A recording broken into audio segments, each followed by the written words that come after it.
In a dark void, a voice screams about how lonely and painful it is. The voice then changes into an animal that looks like a wolf and attacks a man with a sword. The man is scared when the wolf shows up. Belgrave wakes up on his bed and says that it was all just a dream. He then says that this happened to him in real life about 8 years ago, and that the mystery wolf bit him and killed his right leg. His memories of that event are still fresh, and he can't even sleep well. Belgrave, also known as Bell, just leaves his house in the morning to meet the local farmers who are planting onions in the fields. One of the farmers asks Bell to help plant the seeds, but Bell says he has other things to do and needs to go to the mountains to pick some herbs for someone. He goes to the forest to get some purple berries and herbs when he hears a strange noise. As he listens more closely, the voice gets clearer. It dawns on Bell that the voice is that of a crying baby. But he knows that pixies in the wild also make that sound to trick people. So he stands his ground and walks toward the baby, only to find a real baby crying as he gets close to it. He sees that the baby stops crying when it sees his face and takes that as a good sign. Belle doesn't think this baby was just ignored or left behind. She thinks the baby must have a bigger reason. Belle takes it home with her because she wants to adopt it. After 12 years, the baby also grows up to be a good kid who trains with Belle every other day to get stronger like him. The kid Belle calls Angeline still has no chance against Belle because she is still a baby and gets scolded for making silly mistakes. When she starts to cry, Belle carries her back home to give him a nice dinner. He cooks Angeline many tasty meals and then, after a nice dinner, goes to do the dishes. But Angeline stops him and tells him she wants to help him with the dishes today because she is leaving for the city tomorrow and won't be staying with him anymore, so Belle lets her do it, and he says that he never thought a weak girl like Angeline would want to become an explorer like him, even though he knows it will be dangerous. Up until the very end, Belle respected Angeline's choice and wished her the best of luck in life. Angeline gives Belle a hug and tells her she will work hard on her own to become an explorer like him, who will be able to look out for the weak one day. Belle also hopes that she will turn out to be a good person like that, and she can't wait for tomorrow. After getting her father's last words, Angeline packs up her things and leaves the next morning. He told her not to push herself too hard. Angeline says she will take care of herself from now on and leaves the nest that was her adoptive father's house. Time goes by again, and we see the city where Angeline went. It looks like a purple has caused a lot of trouble in that city. Wyver and a group of heroes fight the dragon together to make sure it doesn't hurt any of the people in the area. Their leader, a woman with a sword, kills the wyvern with an impressive hit. Everyone knows the swordswoman as the famous S-ranked adventurer with black hair, Valkyrie Angeline. One of the royal knights even knows her as such. Angeline is much faster and more professional now, but she turns out to be the nicest person ever when she praises her teammates for doing their job. Perfectly, Angeline tells everyone that she is going to visit her dad for the first time in 5 years after leaving her home. It makes her happy to go back home and pack up her things because she can't wait to see how her dad is doing. He tells her that her dad is now a real farmer and does most of the work himself because he doesn't have anything else to do. Someone from his group brings him a letter that says it was brought by a traveling merchant. The letter seems to be from Belle's daughter, Angeline. When Belle hears this, he is very excited and starts to read it. In the letter, Angeline says she is going to take a long holiday to visit him. He tells his friends about this. As soon as their friends heard the news, they decided to give Angeline a proper welcome. They also told her that she is a famous S-rank traveler. Belle says that the S rank is the top rank that the Adventurers Guild gives out. This means that Angeline is now a big deal and is going back to Angela to pack her things. She is so excited to meet her dad that her party friends, William and Anderson, think she must really love him a lot. Anissa is mostly surprised because she has never seen him so happy before. She is also glad to see her happy side in him. Angeline asks Anissa and William to join her in her town, but they say they have to stay in the city because they have temp work with someone else. When William asks about Angeline's dad, he learns that he is very strong and used to be an explorer, who has done a lot of feats. William is told by Angeline that she still looks up to Belle and wants to hit him because she hasn't been able to do so yet. But when William hears that, he thinks that Angeline's dad must be a crazy strong person who is even stronger than an S-ranked warrior. Angeline also says that's true and calls her dad. The best and most worried guildmaster Evangelion's guild knocks on her door and says that he might have to ask her to postpone her holiday for a little while because a swarm of gig ants and their queen have shown up nearby. He asks Angeline to help him keep those monsters away. Angeline, however, shuts the door in his face and tells him that she won't be taking any more requests until her trip is over. The guildmaster tells Angeline to think again, saying that many people will die if she doesn't help them. He says that many people have already died. So Mother Teresa decides to be the mother of all people and screams. She was mad at the Giga Ant colony for the rest of the day. But Belle waits outside his house for his daughter to come home and starts to worry about why she is taking so long to get there. Soon, he sees a horse off in the distance and smiles because he thinks it's his daughter. But it's actually someone from the city, which makes Belle even more angry. But that person turns out to be a mailman and gives Belle the letter that she sent for him. When Belle asks her why she didn't send the letter, she finds out that she was stuck in the city because she had to do an important job right away. At the same time, Angeline shows that she has beaten the whole swarm of ants and then quickly takes the queen of the Giga Ants' head to finish the job. Her job is over, and she looks forward to seeing her dad soon. But she gets more work and finishes it as quickly as a bullet, leaving a lot of paperwork for the guild's front desk clerk to work on with the guildmaster. He is also thankful to have such a strong adventurer on their side after seeing the papers, which is why he finally lets her go home.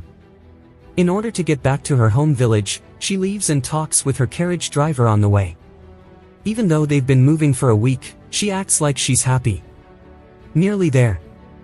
The escort is told by Angeline what a great guy her father is, and she is asked if she has ever heard his name. Even though the woman says she doesn't know the name, she tells Angeline that she thinks Belle must be very strong because she's the one saying that. She then tells Belgrave, the Red Oak Ogre, how proud she is of her, but he stops her. When she hears noise nearby, she goes to see what's going on and sees a group of bandits bothering a woman. She tells them to leave the girl alone if they want to stay alive. Obviously, the thieves think Angeline is stupid for making threats since she is only a girl. They laugh at her for making bogus threats.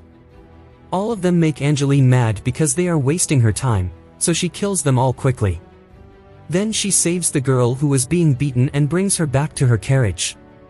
The girl thanks Angeline for saving her and says her name is Saran, the daughter of a count in the area named Bordeaux. When Angeline's guard hears that, he is shocked, which means the count must be a strong and important man. Angeline was on her way to see her dad when she heard that Saran wanted to see her father, so it looks like that's what happened. Saran also says that her dad is an important person, and Angeline tells her that he is in a critical state right now. Angeline decides to take her right away to see her sick father, just like she wants. This time, Angeline doesn't go back home. Instead, she and her friends go on a different journey that takes them a long way from her home village. That's why she writes her dad another letter to let him know she can't come visit him this time. His dad is understanding and wonders how hard his daughter is working to help people, which makes both of them proud. Belle leaves the house and leads the village kids on a fun walk in the mountains. The man shows them how to hike and tells them how to find plants or water sources nearby. Belle finds the nearby river by feeling the wind and hearing what's going on around him. He then tells everyone to gather some flowers and sends them off to find them. Belle thinks back to how Angeline did the same things these kids did when she was their age, and how he often went to the woods with her. All of a sudden, a tree monster shows up. Belle kills it with a swing of his sword, but he is being stubborn. He slips and falls into the river, which makes him wonder if his daughter would have made mistakes like him. When it comes to his daughter, she is back with her party, doing dangerous things with ease and eating tasty treats. Angeline wonders when she will be able to take a break from adventuring because she really wants to see her father, and she swears she will never say yes to another request when she gets a vacation next time. She tells her friends, William and Anissa, about her life and then writes Belle another letter to tell him how much she needs them both. The last line of the letter says that she misses him the most. She also tells him how much she wants to see him in person. The anime begins with a scene of a character named Beale eating grapes and wondering when his daughter will return. At that moment, there is a knock on the door, and when Beale opens it, he finds a young girl he doesn't recognize. She apologizes for the interruption and asks if this is the Red Gnome's house, calling Beal the Red Gnome, which surprises him. When Beal introduces himself as Beal, the girl reveals herself as Sasha, the second daughter of the Bordeaux family. Beal is taken aback when he learns that she is the daughter of Count Bordeaux. He kneels and apologizes for not knowing who she was. However, Sasha tells him to raise his head and explains that the Bordeaux family owes him a debt of gratitude for saving her little sister Serene from highway robbers. She adds that they are obligated to repay him as Serene's father. Sasha then observes Beal closely, and his red hair and beard make the nickname Red Gnome seem fitting. Beal suggests that they continue their conversation inside rather than in the street, apologizing for not offering more than grapes as hospitality. Sasha responds that hospitality is not about food and drink, but about manners and ethics. As Sasha continues speaking, she reveals that Miss Angelina, who accompanied her sister Serene, had refused any financial rewards and insisted they give it to Mr. Beal instead. She takes out 100 gold coins from her pocket, which astonishes Beal. He hesitates to accept such a large sum, but Sasha insists that it's the least they can do for Serene, emphasizing that her sister's life is priceless. So, Beal accepts the generous offer from Sasha and the Bordeaux family to repay their debt of gratitude for saving Serene's life. At this point, Beal accepts the gift from Sasha, and when she asks him about sword fighting and the principles of adventure that Miss Angelina taught her, Beal tells her that he has been teaching her these things since she was young. Sasha then reveals her love for adventures and mentions that she is currently at rank A. Afterwards, Sasha asks Beal to engage in a sword duel with her.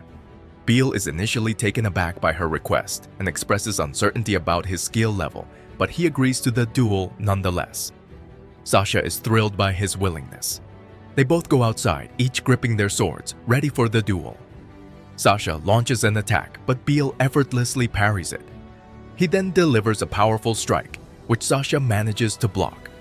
However, Beal quickly moves his hand to the right and guides his sword past her neck, signaling that she has lost the duel. They sit down next to a large tree, and Sasha starts to admire Beal as a famous adventurer. Beal explains that he used to be one but lost his right leg in a major incident early in his career. He retired and remained hidden in the town of Torina since then, with his rank being only A ever since. When Sasha hears this, she becomes even more excited, knowing that Beal was once a renowned adventurer despite his injury. Then, Sasha is deeply impressed and moved by Beal's strength despite his wooden leg. She can't imagine the difficulty of the training he must have gone through, and she's amazed that he chose to protect Torina instead of seeking fame. Moreover, he dedicated his life to guiding the new generation in the small village instead of chasing glory. Sasha asks for Beal's forgiveness and requests to call him teacher. After bidding farewell, she walks away, leaving Beal in disbelief about how quickly everything unfolded. We then switch to another scene where Angelina is with the guild employee, asking about available missions for rank A. The employee apologizes, stating that there are no available missions for rank A at the moment. Angelina is thrilled and asks for a month of leave. However, the employee refuses, explaining that monster activity has recently increased, and they don't know when danger might strike, so they need all rank A adventurers with them. This angers Angelina, and she heads to a bar to have her favorite drink. Her friend Miri notices her distress and inquires. Angelina tells Miri that she doesn't need these short breaks. She wants a proper vacation to return to Torina and spend time with her father. Miri tries to calm her down as if she were her father, but tells Angelina it's impossible for her to take her father's place. They discuss how the guild claims there are no missions, but they feel the monsters are acting strangely by not attacking the city. Angelina expresses her wish for the monsters to go far away and stay there. They've heard rumors that the Demon Kings might return, though it's hard to believe. However, the increased monster activity is undeniable. Angelina wonders about the cause of the Demon King's return, and Miri informs her that they are the 70 Demon Kings created by the great sorcerer Solomon, who was a master of all forms of magic and alchemy. Solomon, the great sorcerer, indeed created many enchantments and useful tools. However, his immense power led to a thirst for power and control. He created immortal compounds called homunculus and used them to attempt to rule the world. Eventually, he lost his sanity and became consumed by magic in the later stages of his life. He disappeared into the depths of time and space. During that time, the homunculus left behind by Solomon went on to destroy many countries until a blessed hero was tasked with protecting the land. The hero traveled to subdue the homunculus and bring an end to the chaos. It's said that the homunculus are demon kings, but since it's a legend, no one can confirm more than that. Miri continues her story, mentioning that there's a suspicious group trying to resurrect the demon kings lately. This troubles Angelina because if the demon kings return, it would be difficult for her to take her vacation. However, Miri laughs and assures her that she can defeat the demon king herself, boasting about being the daughter of the red gnome, Beelgriff. Meanwhile, back in the guild, a guild employee enters and informs Angelina that they've witnessed a creature called Wyvern, and she needs to handle the situation. Now we shift to Beelgriff in his city as they prepare for a big celebration. He talks to the city's leader, asking if they need his help, but the leader insists that the youth must learn by doing the work themselves. Beelgriff's friend Carrie inquires about his daughter, and Beelgriff doubts that she will come, as he's heard about many emergencies. Suddenly, a girl interrupts their conversation and asks if he's the red gnome. Beelgriff confirms that he is, and she mentions that his daughter accompanied her on a journey the previous day. She praises his daughter's bravery for saving people from highway robbers, as expected of a warrior with black hair. Beelgriff is overjoyed by Angelina's actions. Then, a carriage arrives and a beautiful girl steps out, apologizing for the interruption. She introduces herself as Helvetica and explains that her father recently passed away, making her the Countess Bordeaux.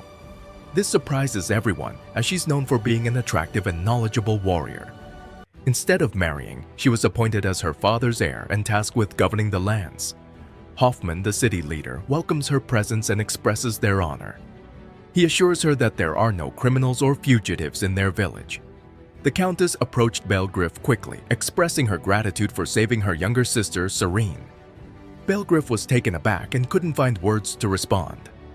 She noted that she had heard about his exceptional sword skills and that she came to ask for a favor from the Bordeaux family. Beelgriff apologized and explained that, at the age of 42, his strength was declining and he couldn't serve them. The Countess mentioned Sasha's defeat and the offer of a substantial reward, but Beelgriff still declined. She persisted, telling him that his stubbornness matched his strength. Beel replied that he had always been this way. She warned him that if he didn't cooperate willingly, they would take him by force, willing to do whatever it took to make him serve her family. Beelgriff laughed heartily, suggesting that despite being a countess, she was still a young girl inside, and responsibility had made her desperate.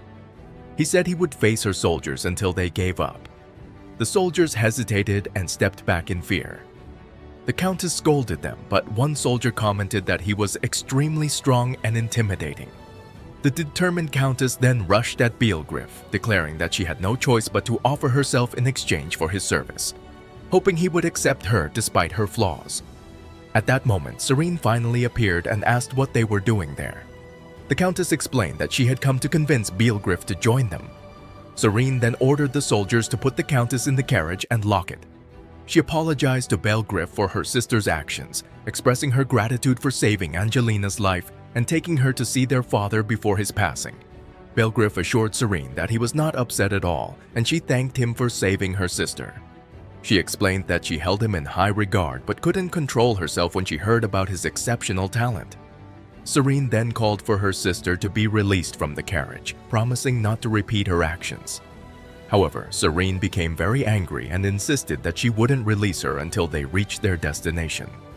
Beelgriff reminded them that if they left now, darkness would descend upon them, and it would be safer to stay.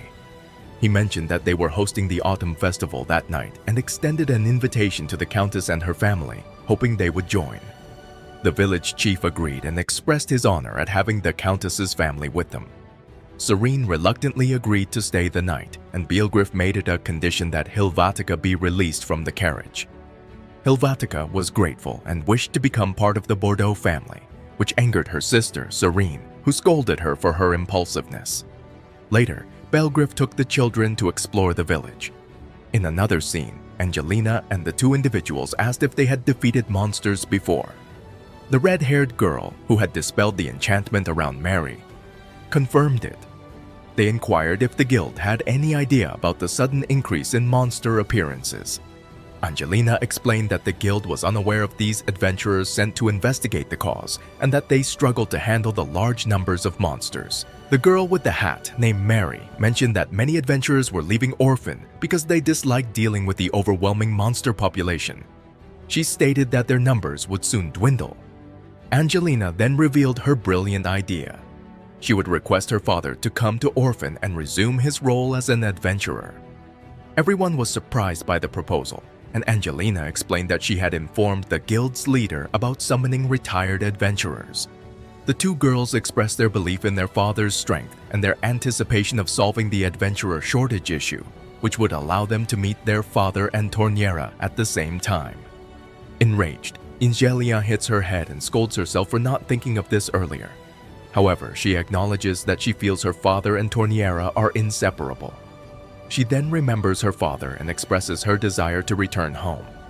The merchant girl with blue hair calls out to her, thanking her for her assistance earlier and revealing that she visited Torniera during the autumn festival and met her father there. Angeline quickly questions her about their encounter and what they talked about. The merchant girl is surprised by Angeline's reaction and becomes angry, hitting the table with her hand, wondering how she dared to attempt to take her father away from her. She eventually calms down and tells her to relax, as the matter will be resolved in the end. Angeline rejoices, expressing her pride in her father's capabilities and the fittingness of the title Red Ogre for him. She then invites the merchant girl to join them for a meal, and they decide to invite everyone to dine together on her account. The merchant girl apologizes, explaining that she has work negotiations early the next morning. The two girls reassure her and share their excitement about discussing the Red Ogre, causing the merchant girl to be surprised. Meanwhile, we transition to a strange entity that mentions feeling lonely. It leaves us wondering about the nature of this enigmatic being and its intentions. Stay tuned for the next episode to uncover the truth, and don't forget to subscribe to the channel and enable notifications to stay updated on the latest developments. This episode of the anime begins with a group of people in awe of capturing a gigantic monster with the help of Bilgerif-san, who is also amazed by the feat. His friend arrives and tells him that he too is astonished by the monster's capture. Bilgerif then asks for his assistance, and his friend agrees, expressing that he feels safe working in the mountains because of him. Bilgerif tells him that he didn't do it out of gratitude, and his friend places his hands on his back, saying that's what he likes about him, but then he sadly asks if they will spend another winter there. Bilgerif stops and hopes to meet her in the spring. The scene transitions to Angeline and her friends, where many people welcome her, although she doesn't know many of them. They see a man holding Lionel by his clothes, telling him that it's a tragedy, and he can't believe how dire the situation has become, even resorting to calling them.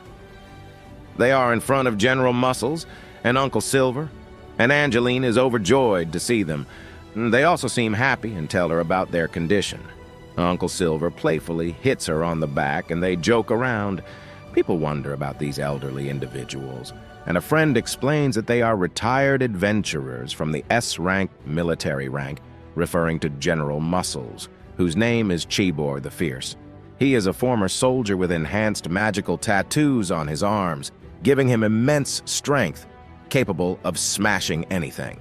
As for Uncle Silver, he's a master of spears, and his name is Dortus the Silver. It's a challenge for even two grown men to carry his weapon together. He wields it with just one hand. Both of them are on par with monsters. They join Angeline, and she asks if they came here for an adventure. Uncle Silver tells her they had no other choice due to the numerous monsters in the area. Angeline is thrilled to have them back and thanks Lionel, the head of the academy. Lionel laughs and tells her that he brought them because she was always pestering him. But it wasn't a cheap endeavor, and he doesn't know how he'll live from now on. They haven't seen this many monsters in the area for the past century. Angeline is surprised by Lionel's actions and asks why he gathered this many people. Lionel explains that once they have the necessary head count, they can target the source of the monster outbreak. This surprises Angeline, her friends, and everyone else, and they ask about the source of the monsters. Lionel informs Angeline that he came to this conclusion just yesterday, and while he doesn't possess any concrete evidence, he believes that the Demon King has returned, which surprises and worries everyone. Lionel explains that he cannot be certain as he was investigating alone, so he asked another person to confirm his suspicions. Angeline asks why Lionel was investigating alone, and he tells her that his employees are regular citizens, and the most he can ask of them is to search through documents. She suggests that he could have enlisted lower-ranked adventurers, to which Lionel responds that the monsters in the area are high-ranked, making it impossible for lower-ranked adventurers to handle them. He emphasizes that he is a former S-rank adventurer himself and knows the difficulty of the task. When Angeline asks why he didn't request the help of higher-ranked adventurers, Lionel becomes frustrated and tells her that the investigation takes at least 2 days or more and people get impatient and leave. Eventually, he had to face a group of monsters by himself, and he laughs with a somewhat eerie tone. Angeline apologizes for her behavior, realizing that she didn't know he was working so hard on his own. Lionel explains that they are here now, and this is the push he needed. He thanks her for that and laughs, saying that it's not the adults, but the children who move the world forward. They didn't come here without reason, and they ask her not to worry. The scene shifts to Angeline, her friends, and all the heroes in the forest. They ask Maria if there's anything unusual, and she tells them about a concentrated mass of magic, hidden by a barrier set by someone to keep it from view. Angeline comments that she thought the place was from rank E. Maria. In anger, asks why they left her alone in such a dangerous place. Lionel clarifies that it's a misunderstanding. He sent her there because it's a dangerous location. Angeline rushes to her, calling her Maria, and Maria gets angry and reminds her that she's still a young girl, not a grandma. This confuses Angeline's friend, and she asks Maria how she can call herself young. Maria gets very angry and tells her that she's only 68 years old and she shouldn't address her as if she were old. Angeline then asks why she didn't make a potion for her cough, to which Maria explains that dragon curses are annoying, and it's not something that can be easily cured. The soldier is surprised when he hears about the dragon curse and tells his friend that it means she's an S-rank adventurer, formerly known as the Dragon Slayer Maria, who was cursed by the blood of a rank S dragon she defeated, and she hasn't stopped coughing since then.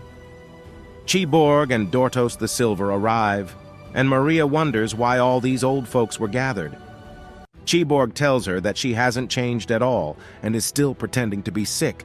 Lionel asks everyone to calm down as he wants to continue speaking. He explains that they can stop the monster outbreak by destroying the magical mass that's hidden in the area. The gathered warriors, being powerful, should be able to break it. Just as he says this, Chiborg tells them they are strong and highly motivated to take on the monster. He shouts loudly and his right arm gleams with an intense power, causing a massive explosion that astounds everyone, as they've never seen such tremendous force before. It's like a nuclear explosion. The monster begins to appear, and at this moment, Chiborg and Dortos race each other at top speed to see who can reach the monster first. The head of the academy is astonished by their incredible power. Even though they are elderly, they possess extraordinary strength as if they were in their prime. Then the battle with the monsters begins, with the heroic warriors fighting them courageously. During the battle, Maria uses her deadly and electrifying magical powers, which rely on electromagnetic waves, demonstrating her formidable abilities. Maria angrily responds that it's not an act. At the same time, Anissa shoots an arrow at the monster. This arrow is infused with a significant amount of magic, and when it hits the monster, it dies. However, a more menacing wave of monsters hidden inside the demas emerges. Upon seeing them, Angeline realizes that they must enter the demas to eliminate these monsters. Fighting from the outside won't achieve anything. She requests that the elderly Dortos stays outside while they enter the demas, to which Dortos agrees. Once inside the demas, they find it significantly different from the outside. They encounter numerous monsters that Angeline can't sense. At that moment, the colossal monster emerges, and Chiborg enters to confront it, killing it before anyone else. Angeline thanks Chiborg for his action, but the monster remains alive, as Chiborg had wished to be the one to land the first blow. He advises Angeline to leave and let him handle this monster. She goes with the elderly Dortos and stands by. Angeline continues to think about the location of the monster lord's heart, which her father told her feels like a prick to her skin. However, they encounter another strange phenomenon. Bordeaux asks Angeline to stay alert to prevent any harm from happening to them. A peculiar illusion takes shape in the form of a human. Angeline suspects this to be the heart of the bound magic, but she is perplexed because she has never felt a drop in hostility like this. A voice comes from the illusion, asking where its master has gone. Angeline approaches the illusion and speaks to it, inquiring about its master. The illusion attempts to attack Angeline, but Bordeaux, the Silver Elder, quickly intervenes and kills it. However, the illusion remains unharmed, indicating that the Demon King is not an empty name. The illusion continues to talk, expressing its loneliness. It attempts to attack Angeline once more, and she tries to strike it with her sword, but fails to cut it in half. Bordeaux then rushes to attack the illusion, but again, it proves impervious to his blows. Bordeaux eventually cracks his powerful, magic-infused sword, leaving Angeline worried. She tells Bordeaux that she will take the lead, and he can assist her. Bordeaux is embarrassed because he knows he won't be able to do much. Angie then goes on to attack the specter, attempting to strike it with multiple blows. She struggles to cut it as if it were an incredibly dense mass of metal. However, her body moves before she even has time to think.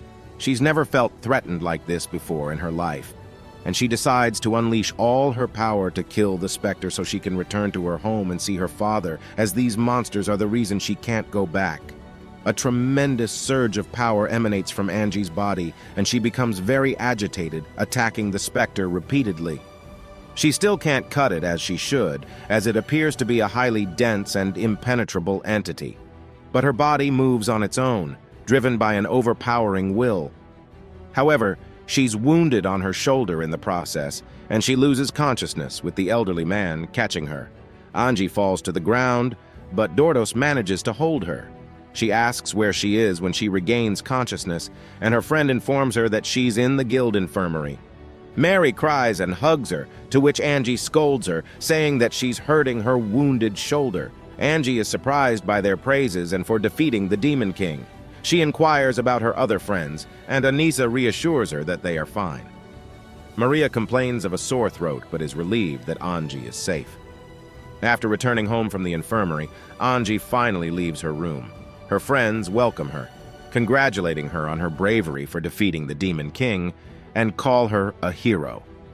The Academy's director also commends her and thanks her for her service, but Angie asks if there's more work. Chiborg says they will handle things from here and encourages Angie to take a break. Angie is delighted and asks if they will continue their adventures. Then she suggests they go to their usual restaurant to eat because she's hungry. Maria agrees and says that she must be feeling better if she's hungry.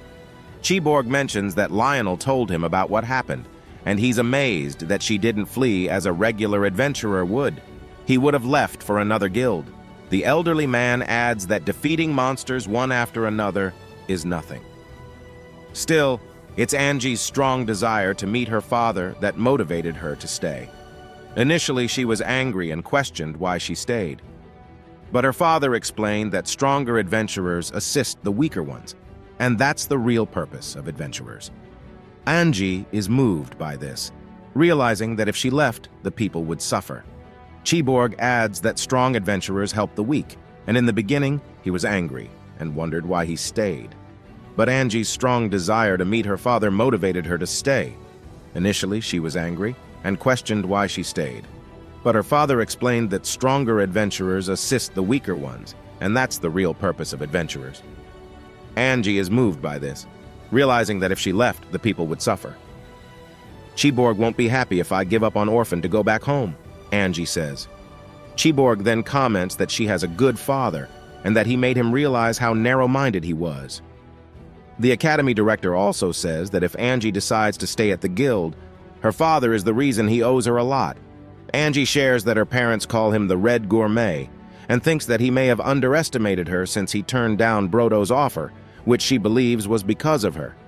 She worries that she might be an obstacle to what he truly wants, and ponders if he'll be okay without her.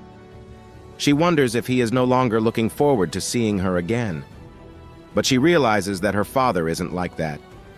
Suddenly, a man says that the biggest threat is the warrior with black hair. In the morning, Angie and her friends ride a carriage and remark on how beautiful the weather is. They arrive at a place, and Angie comments that nothing has changed since she left 5 years ago, except her hair has grown longer.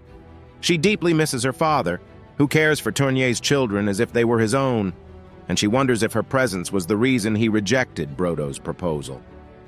Angie contemplates what if she is a hindrance to his plans. Suddenly, Anissa calls out to her and asks for directions. Angie points them in the right direction, and as they follow the path, she spots her father. She gets off the carriage and runs to him, sharing her recent achievements.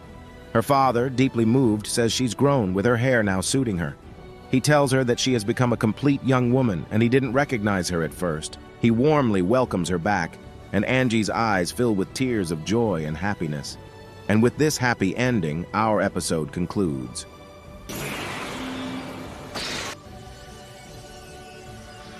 The episode begins when Angie finally arrived in her homeland. Her son welcomed her warmly, and she brought along some bottles with spices and beautiful honey. At this moment, her father looked at her with hope and remembered her when she was a child. Angie then searched for something else in her bag, and her father noticed the rank insignia on her uniform, greatly surprised that she had reached such a high rank. After that, she embraced him from behind, incredibly happy. His clothes smelled of smoke and straw, which was very pleasant. Her father told her that she still seemed the same, even though she had grown up so much. Angie replied that she would always remain loyal to him, no matter how old she became, as he was the one who had raised her with proper upbringing. This is what God had also instructed her, to be devoted to her parents and treat them with respect and kindness. At this time, Angie's friends were watching from a distance and then entered to greet her family. When Angie's father saw them, he warmly welcomed them and invited them into his modest home to rest a bit, as they seemed tired from a long journey, apparently having endured much during the trip. They noticed that Angie was still hugging her father, and they were surprised that she still showed such affection for him. Angie's outpouring of love was something they had not seen before. At that point, Angie was surprised and even angered and told them that it had been 5 or 6 years since she had last seen him. At this moment, Carrie and his friend arrived to greet Angie. Barnes pointed at Angie, saying she was the short, slim girl who had defeated him in their past duels, despite the age difference. Barnes felt embarrassed and put his hand on his cheek, telling her there was no need to bring up those memories. After that, Angie's father brought some beautiful tea made from mint leaves harvested in the southern region. He apologized for the mess and the less than ideal place, but Miri reassured him that they had no reason to apologize for their sudden arrival and mentioned that the place was more organized than their own home. Then she tells Angie that Miri leaves her dirty clothes lying around and is very careless. At this point, Miri gets angry, and it seems like an argument is about to break out. Afterward, they apologize for their behavior, and Angie tells them that they are teenage girls, and it's not a big deal if they act this way since she used to be just like them. They shift the scene to when they are all sitting at the table, and Angie tells them that she had mentioned them in her letters, thanking them a lot. She describes Ani as a strict girl, while Miri is a bit neglectful but fun. Then, Angie's father thanks them for being friends with his daughter and believes that their presence always makes her feel less alone in the land of Orphane. They start drinking tea, and Miri remembers a girl named Sasha Bordeaux. She thanks Angie for saving her younger sister, Serene. She mentions that she knows Sasha's father, Mr. Bill Griff, who is very knowledgeable. Angie becomes really angry when she learns that this girl is Serene's older sister, and Sasha is surprised that Angie treated her this way. Angie explains that she knew that Sasha had tried to lure her father to the city of Bordeaux. Upon learning the truth, Miri forgives Sasha in just 2 words, even if she seems sad. Angie apologizes to Sasha at this point, telling her that it wasn't intentional. Sasha thanks Angie, and they discuss how Sasha's father, Mr. Griff, was Angie's teacher and had a strong reputation. He was known as the Red Goblin, a title he earned as a skilled swordsman. Returning to reality, Mr. Griff finally understands what happened. Miri asks him if he was really an adventurer, and Mr. Griff tells her that he was one of the strongest adventurers but had suffered a significant injury in his right leg in his youth. He only spent 3 years in the academy, reaching the rank of A. Miri comments on his handsome appearance, which surprises her, as people usually expected the opposite due to his nickname, the Red Goblin. Mr. Griff is puzzled by her reaction, as he wants to conceal his true strength. He asks her who told her that people call him by that nickname, and she reveals that Angie came up with the name. Angie returns from outside, bringing some blankets from her friends. Her father then asks Angie about the Red Goblin, and Angie explains that she made up that title so everyone would call him that. Her father is quite surprised and wonders if that means she was spreading that information to everyone, as everyone in the Orphane Guild knows that name. The father opened his mouth, and his facial expressions showed that he was very surprised by the situation. He then put his hand on his face, indicating his regret. When Angie asked her father what was wrong, he told her that he appreciated her interest, but he hadn't done anything deserving of all this glory. Annie asked if he meant that he wasn't as amazing as Angie had said, which angered Angie. She told her not to misunderstand, but her father was very strong, and she couldn't even hit him with a single blow. She didn't care whether her father was weakened by 5 or 10 years. Angie continued to tell them that if they were upset, she would prove them wrong. She asked her father to spar with her, but he initially refused because she had just returned. Angie insisted that she wasn't tired and wanted to duel right away. Her friends were happy because they would finally see the skills they had heard so much about. This made Mr. Griff quite uncomfortable because he had gotten himself into these fights. They then transitioned to the duel. Angie tells her father never to underestimate her. Mr. Griff is deep in thought, unsure of how to handle this spirited challenge from his daughter. He finally decides to accept it, and the duel begins. Angie rushes at him, but her father effortlessly parries her blow, causing her to fall to the ground. He scolds her for not adhering to the customs he had told her about and for her recklessness in challenging him. Angie remains on the ground, crying from the intensity of her father's strike. This time, he had hit her seriously because she had told him not to hold back. He apologizes to her, and she asks him to carry her. Her father is surprised as she is only 17, but she insists, and he reluctantly carries her.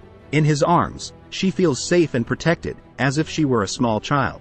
In her eyes, he is the strongest man in the world, and no one can compare. Annie and Miri are amazed that their father managed to defeat Angie with such ease. Angie is incredibly strong and has defeated many monsters, so everyone feared her. She tells them that her father is extremely powerful, and the looks of astonishment on Annie and Miri's faces suggest that he is the strongest man they've ever seen. Afterward, the father asks Angie not to keep telling everyone about the fight. He admires her a lot, but she should refrain from it. Annie gives Angie an angry look because she believes in telling the truth. In her eyes, her father is the strongest man. The father talks to Angie seriously, telling her that he doesn't particularly like this, so she should stop. Angie understands her father's words, and they assure him that they won't share the secret. They appreciate that he's an unknown master, which is truly fantastic. In the evening, we see Angie telling Annie that they don't have bathtubs in Ternera, so they have to wipe themselves with hot towels. Annie is embarrassed because she will have to bathe in front of her friends. After they finish bathing, they sit down to relax. Angie notices a chair and remembers someone, but that person vanishes when there's a knock on the room's door. It's Angie's father, checking if they've finished bathing. Angie welcomes him, and her father brings them dinner. When Angie sets the table, the food looks delicious. Her father tells them that the food in Ternera will never compare to the food in this town. The food here is very delicious, and they can eat as much as they want. Angie is thrilled because she hasn't tasted her father's food in 5 years. They start eating, and Angie is holding a dish with yarly berries. She loves the smell of them. The girls start eating the delicious food, and her father thanks them. Angie begins to cut the chicken, and Miri asks about the type of chicken. Angie tells her that it's one of the bird species, and it tastes very delicious. She demonstrates how to eat it by holding the dish close to her mouth to prevent any spills. Miri tries to do the same but accidentally gets oil on her hat.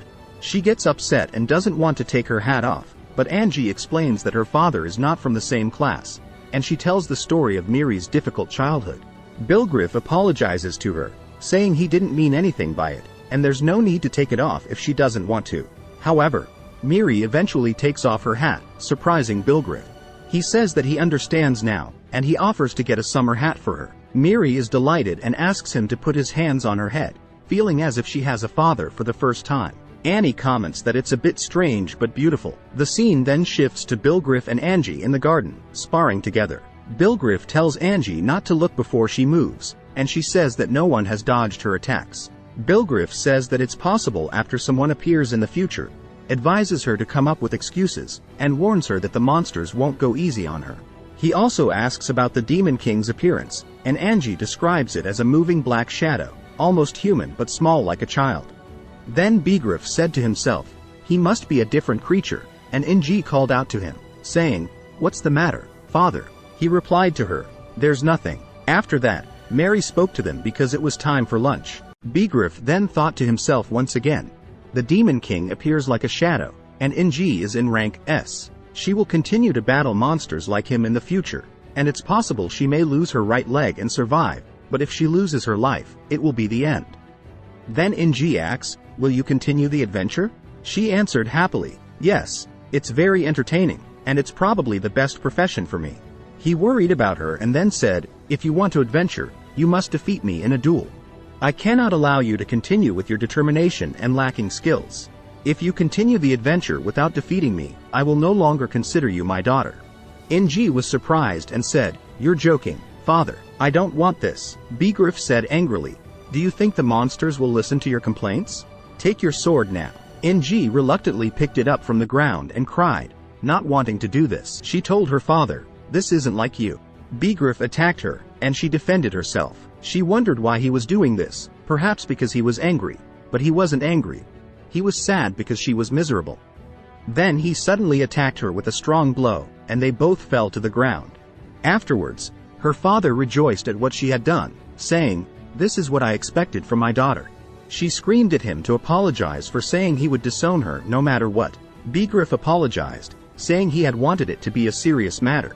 Angie told him that if he wanted her forgiveness, he should carry her. Then she said, "I was a little worried, Annie." Mary replied, "I was worried too, but now it suits them to be in harmony." Then we see Angie crying, and Bigrif thought to himself, "I didn't know she could move like that." The episode begins with the giant man who is talking to his friend while they are on their way. Suddenly, a group of people gathers around to listen to a girl speaking about poverty and hunger. It seems like she is talking about the struggles of the underprivileged. The story then transitions to an era in Vienna, where a faction is on the brink of collapse, and everyone must make a collective effort to emerge from darkness into light. It is not idols or statues that will save them, but rather the one God and their collective action. The story then continues to introduce a remarkable hero, Solomon Sama, who ruled over demons and led a pack of monsters. He is an extraordinary hero in every sense of the word. The girl presents some items related to this hero, which she offers at a low price of only 20 copper coins. At this point, the giant hero is astonished by the girl's actions and suspects that she might be deceiving them. Just then, police officers arrive and warn them for disrupting public order and breaking the law. This angers the girl, who uses a tremendous force with her right hand and directs it at the officers, as if she's an electrical shock. However, the old giant man steps in, placing his hand on her arm, seemingly trying to reveal her true intentions. He asks if she won't be content with this deception. The girl becomes agitated and tries to use her power on the old man, but another person attacks him from behind with all his strength. When her friend comes to his aid, the strong young man, named Miyako, expresses that he should be stronger than this and protect her from such people. He then throws the old man and uses his own power to escape the scene quickly using teleportation magic. The giant old man is amazed by this power and the ability to teleport, as very few adventurers can use high-level spells like this. However, they still don't know exactly who these individuals are. The scene then shifts to the nighttime, where these individuals are shown laughing, enjoying a meal, and drinking juice. Everyone seems happy, and we see Angie's friends sipping lemonade and thoroughly enjoying the festival. At that time, Angie's father arrives, and she hugs him like a little girl. Then, a person approaches him, appearing to be his friend or someone of higher rank, as Bill addresses him. "Welcome to this humble party, sir." The president informs him that everyone has finally agreed to repair the road to Bordeaux. He then hands Bill a white envelope and requests him to deliver it to the countess in that town because she trusts him greatly more than anyone else. Bill accepts the envelope and thanks the president for his kind words. Angie asks her father to accompany her when they go to Orvian, and he agrees. She excitedly jumps off her father's back and tells him when they will be going. He informs her that he is currently occupied for some time, but they can set off early in the morning. Angie leaves him and quickly runs to her friends, informing them of what happened. She expresses her happiness and tells them to return to the house and prepare for the big journey. The scene shifts to the morning, with Bill closing the door of his modest home and bidding farewell. Everyone is waiting for him. He tells his friends to take care of the house in his absence, and his friend assures him that they will enjoy their time and brings along some small gifts. The carriage sets in motion, with Bill sitting inside and Angie and her friend playing by his side. Days and nights pass as they continue their journey, and they finally arrive at the outskirts of the town, where heavy rain pours down. The scene then shifts to Angelina and her friends at the restaurant with her father. They couldn't find any vacant seats except at the long table. Angelina asks her father what he would like to eat. After a moment of thought, he asks about carrot stew. Angelina and her friends are surprised by this choice. She brings him a dish of fish and tells him to place it on the rice. As he takes his first bite, he finds the taste to be unpleasant, and Angelina and her friends laugh at him, saying that this dish is not for beginners, as it is very salty and has a unique aroma. Her father drinks water and asks why she didn't inform him about it before the meal. The girls apologize to him and explain that some people find it surprising because it reveals their origins. Just then, they hear a voice next to them and see the girl with the young man Miyako. She tells him that anyone who calls this dish salty or weird is like revealing their naivete. Miyako tells her that he doesn't care, as she is used to it since she is from Lucretia. However, he finds such things repulsive. Angelina's father, overhearing that they are from Lucretia, is surprised as they are young and far from their homeland. He looks at the girl and notices that she is wearing priestly robes. As he ponders this, the priestess asks what she is doing in such a remote place. When Miyako asks her to be quiet, she gets angry and scolds him for speaking to his mistress in such a manner. Suddenly, the priestess falls from her chair, but at that moment, Angelina's father catches her. The priestess thanks him but becomes angry and tells him that no one asked for his help. Miyako approaches her, takes hold of her, and lifts her up, apologizing to Angelina's father and explaining that she is not good at communicating with people. He then takes her and leaves. Angelina asks her father if he knows this girl, and he tells her that he has never seen her before. Suddenly, they hear another scream, and the angry man confronts the girl and asks her what she thinks of herself, claiming to be a great sorcerer. The girl replies that all she sees is a big fish bragging in a small pond, as she has met many like him. The man becomes angry at the girl, and she grabs him by the hand, warning him that he will die if he starts a fight with an opponent he can't estimate. 2 guards then take him and escort him out of the place.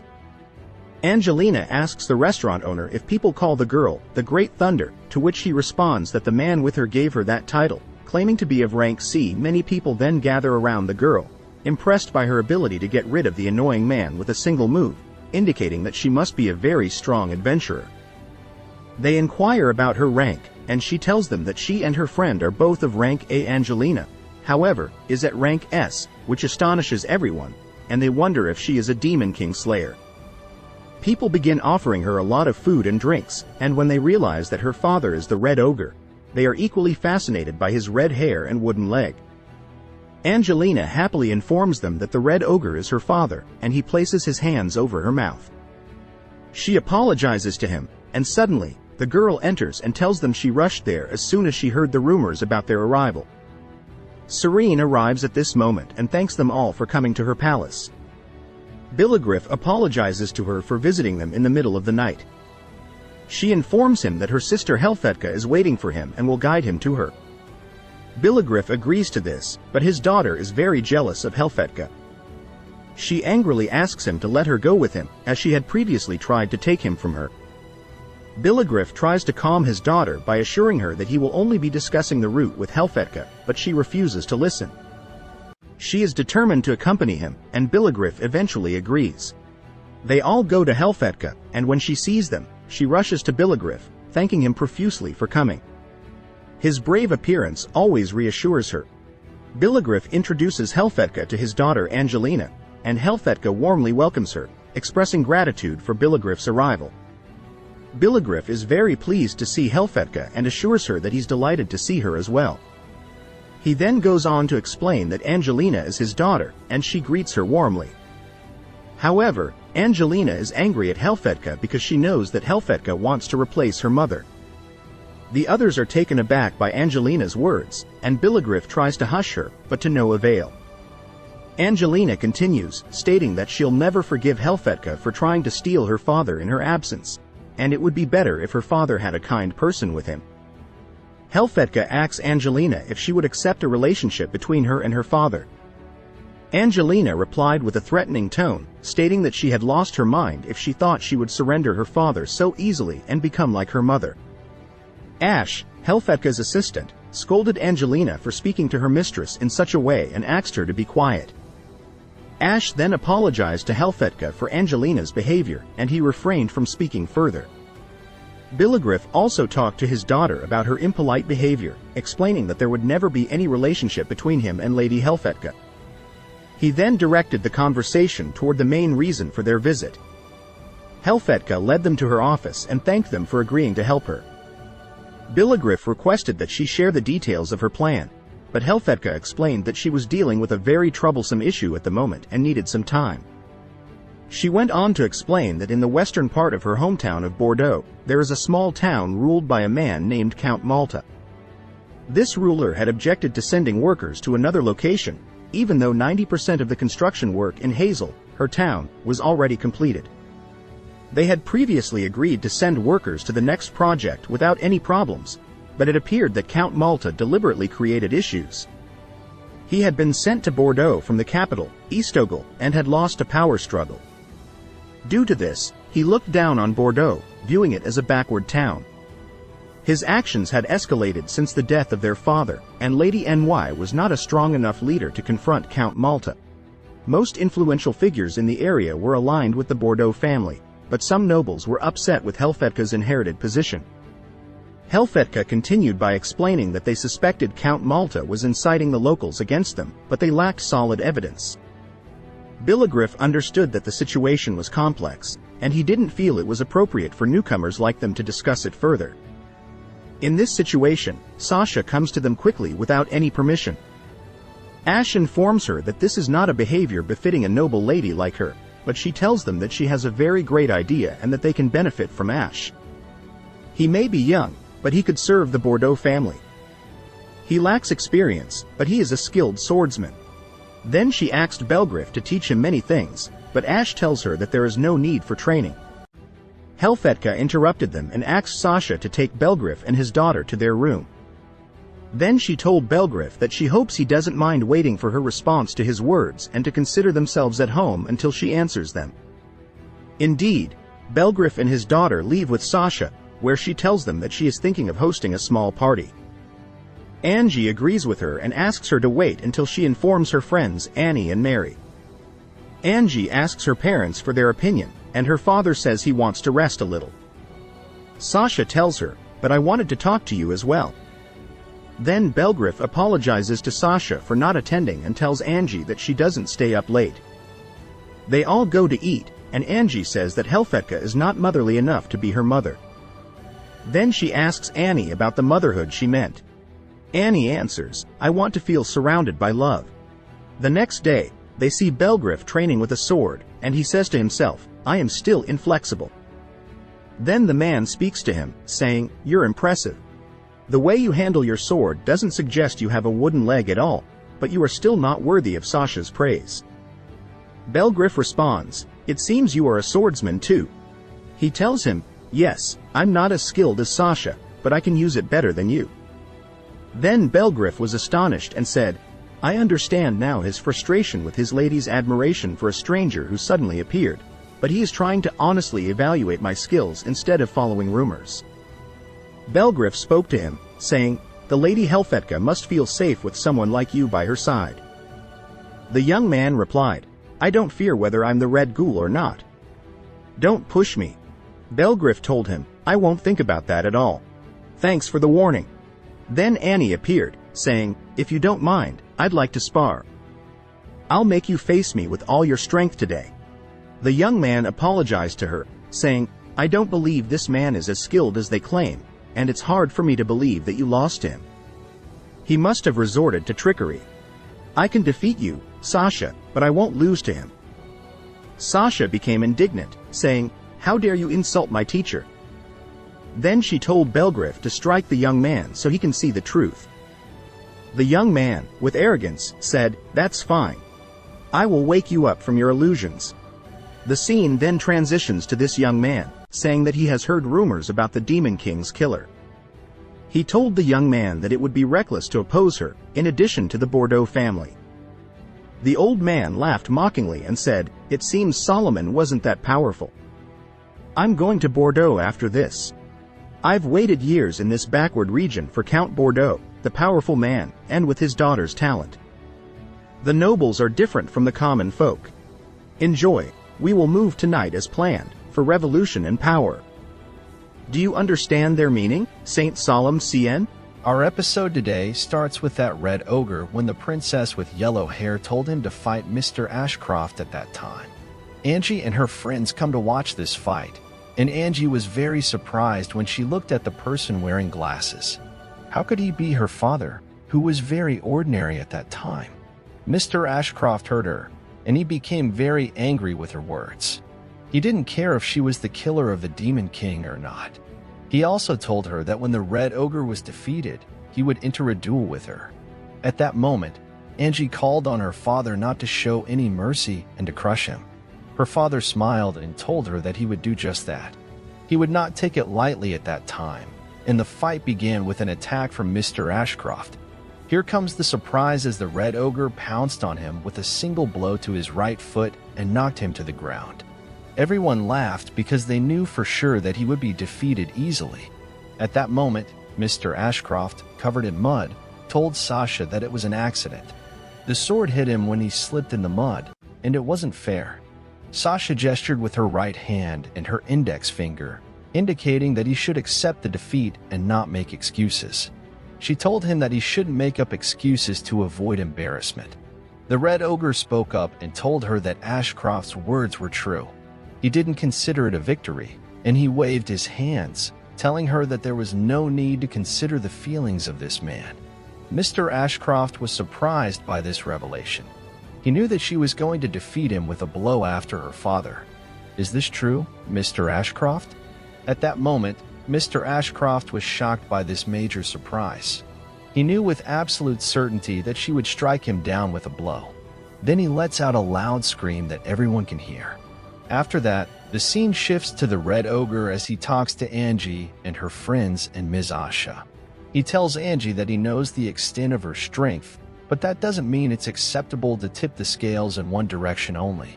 You know with absolute certainty that you will defeat him easily. Angie's father chimes in, saying that this isn't a justification, and since she possesses great power, she shouldn't flaunt it in front of the weak as she pleases. Instead, she should direct her strength and blows towards her enemy. God has given us this strength to use it for good and to support the weak, not to destroy the world and kill innocent children. At that moment, Mr. Ashcroft tells the Red Ogre that he's the reason for this mistake since he was the one who wanted to fight. He asks Mr. Griff not to scold Miss Angie. Then the Red Ogre speaks to Mr. Griff, and from his words, it seems that Miss Angie fought Mr. Ashcroft, but these events were not in the episode. Mr. Griff tells him that she inflicted serious injuries on you, causing you harm, and this will affect your work. Mr. Ashcroft tells them that there's no need for that, and he apologizes for his excessive words and emotions. He also informs them that he's in good condition now. He tries to move his left arm, but he feels a sharp pain and it hurts a lot. Then Mr. Griff tells his daughter Angie to apologize to Mr. Ashcroft. In this moment, Angie turns to Ashcroft and apologizes for her actions. Sasha then speaks and tells them that she's the one who has been supporting this all along. She's the one who proposed the match between her and Mr. Griff. After that, the Red Ogre talks to Ms. Helvetia, who seems to be busy. He tells her to go about her work and leave them because they are free and have nothing to occupy them. Ms. Helvetia thanks him for that. She then turns to Mr. Ashcroft and tells him that Malta will come here soon. At that time, Belgerv and Angie leave the place. The scene then shifts to the next morning, with Mr. Griff, the Red Ogre, talking to himself. He wonders if he can trust Miss Helvetia and if she might be plotting to lead them into war. He doesn't know what to do now. Then he turns to Angie and her friends, telling them to go on a quick outing to explore the town. They tell him it's a good idea. He looks at Angie and sees her very sad. He doesn't want her to be like that, so Angie tells him that she will forgive him if he carries her on his back. Her father smiles, and Angie runs quickly to hug her kind father. At that moment, Sasha envies her for having such a kind father and wishes she were in her place. She raises her hands and calls out to Mr. Griff, telling him that Sasha wants him to carry her just like he carried Angie. When she hears Sasha's words, she becomes very tense and embarrassed, but the Red Ogre doesn't hesitate and carries her as well. Sasha is filled with embarrassment but also feels a great tenderness. Then Mary tells them that it's her turn to be carried, and she wants the same thing. At that moment, Angie tells her that she's a very heavy girl, and her father won't be able to carry her. This makes Mary angry at her friend. The scene then shifts to the Count, who is very angry. He tells the girl who used to deceive people and send powerful monsters to attack Bordeaux Castle that he wants to destroy those girls, whom he calls the Incorrigibles. The scene then moves to the girl and the boy with her, talking about that foolish man who is obsessed with power and only mentions the shapeshifters. She doesn't want to do what he orders, but she feels compelled to do it. They then leave the palace, and the girl uses her right hand, wearing a beautiful ring that appears to be magical. She uses her magic to do something strange, but we still don't know what happened. The scene then transitions to Angie and her father, along with her friends, as they meet the head of the guild. He thanks them for coming to this place and introduces himself as Elmore. Sasha then introduces herself and the others who are with her, and Elmore tells them that he knows them well. Then Mr. Belger thanks Mr. Elmore for his warm welcome, and Elmore invites them to sit. He asks about Mr. Lionel, and the Red Ogre informs him that everything is going well. Angie inquires about Mr. Griff's rank, and he tells her that his rank used to be a double, but he lacked the adventurer's talent. It seems that office work suits him more strangely.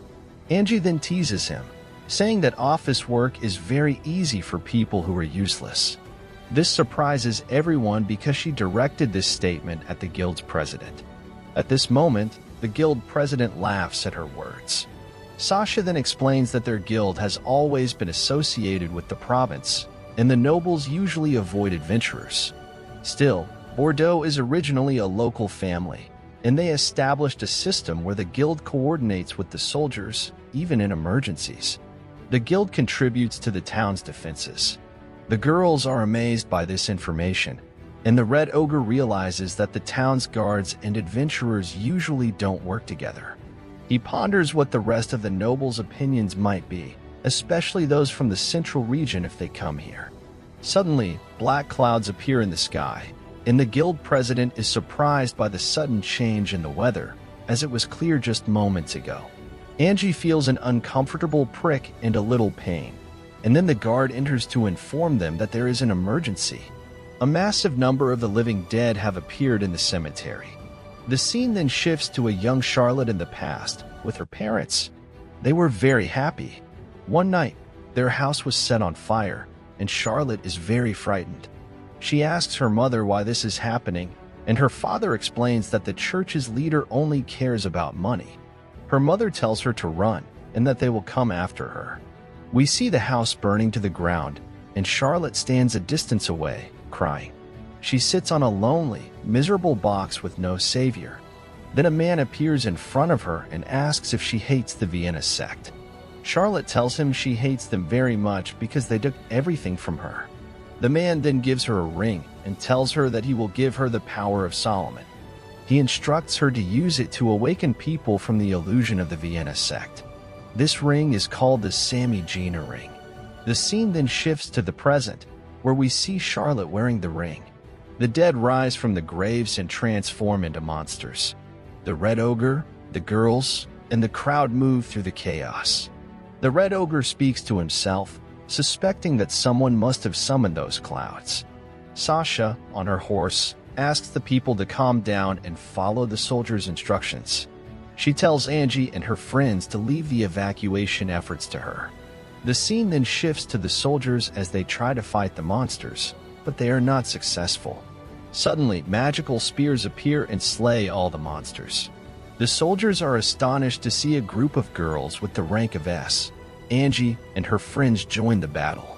Angie speaks to herself, saying that this will be a good battle before returning to Orphan. The fighting continues, and the soldiers are in awe of the girls. The Red Ogre talks to himself, realizing that this is the work of the black-haired warrior. He draws his sword and kills a monster, saving someone, and says that he has time to indulge in emotions. Sasha and Guildmaster Elmore then arrive. Sasha tells the Red Ogre that all the townspeople have been evacuated. Guildmaster Elmore informs the Red Ogre that the barrier refuses to activate, and there is nothing to stop the living dead. He looks at Bordeaux Castle, surrounded by thick clouds. The clouds came from the west, specifically from the Hazel region. The noble who opposes the Bordeaux family lives in that area. The Red Ogre asks Guildmaster Elmore about the whereabouts of the adventurers, and he's told that all the adventurers are here, except those guarding the citizens. The Red Ogre finds it strange that something like this happened without warning. He decides to go to Bordeaux Castle, accompanied by Guildmaster Elmore and some soldiers. The scene transitions to the castle, where the guards are fighting the monsters.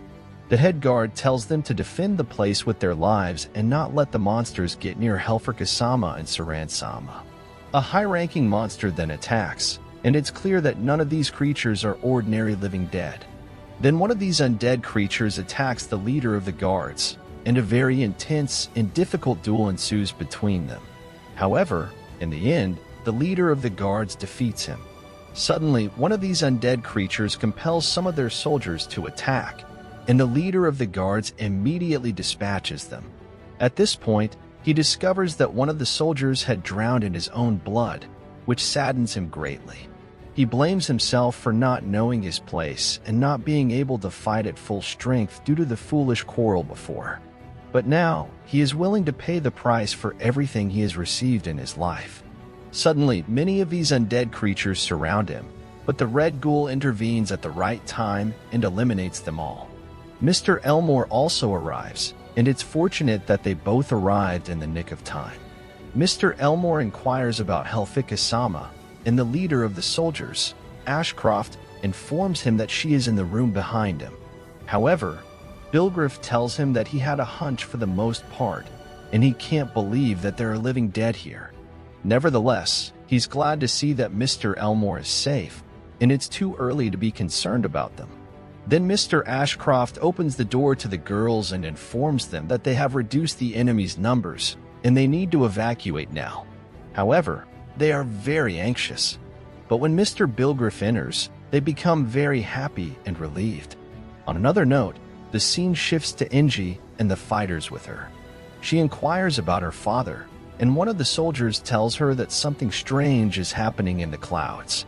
Suddenly, something strange emerges from the clouds, a dark beast, and it begins to summon many fighting creatures.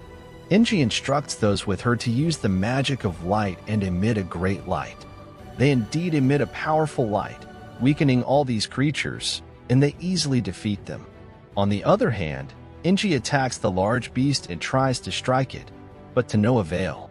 Suddenly, it hits her with one of its tails, but she doesn't feel any harm, as if the beast is like dough. Then she strikes it with her sword once, piercing it, but the beast entraps her inside it. Angie feels a painful wound in her shoulder, and the beast turns into mist. Angie suddenly feels a heavy weight on her body. Suddenly, she hears the voice of the beast saying, "You are just like them," and it repeats this phrase multiple times. The other girls become very worried about Angie, and the beast continues to utter other words, like, "Let's return to the house." Angie breaks down, and tears stream down her face. Sasha intervenes in this situation and distances Angie from the beast. Angie apologizes to her and tells her that she is deeply saddened because she feels useless now. The other members of the soldiers are disheartened because Angie, from rank S, has been defeated in the adventure. They wonder how they can face the enemy with such strength. The beast then summons more of its followers. Suddenly, A girl comes forward and warns them not to approach the beast. She uses the ring she has, called Solomon, to emit a bright light and a halo of light around her. The monsters attack her one by one, and she completely eliminates them. The soldiers are shocked by the immense power and get to know her.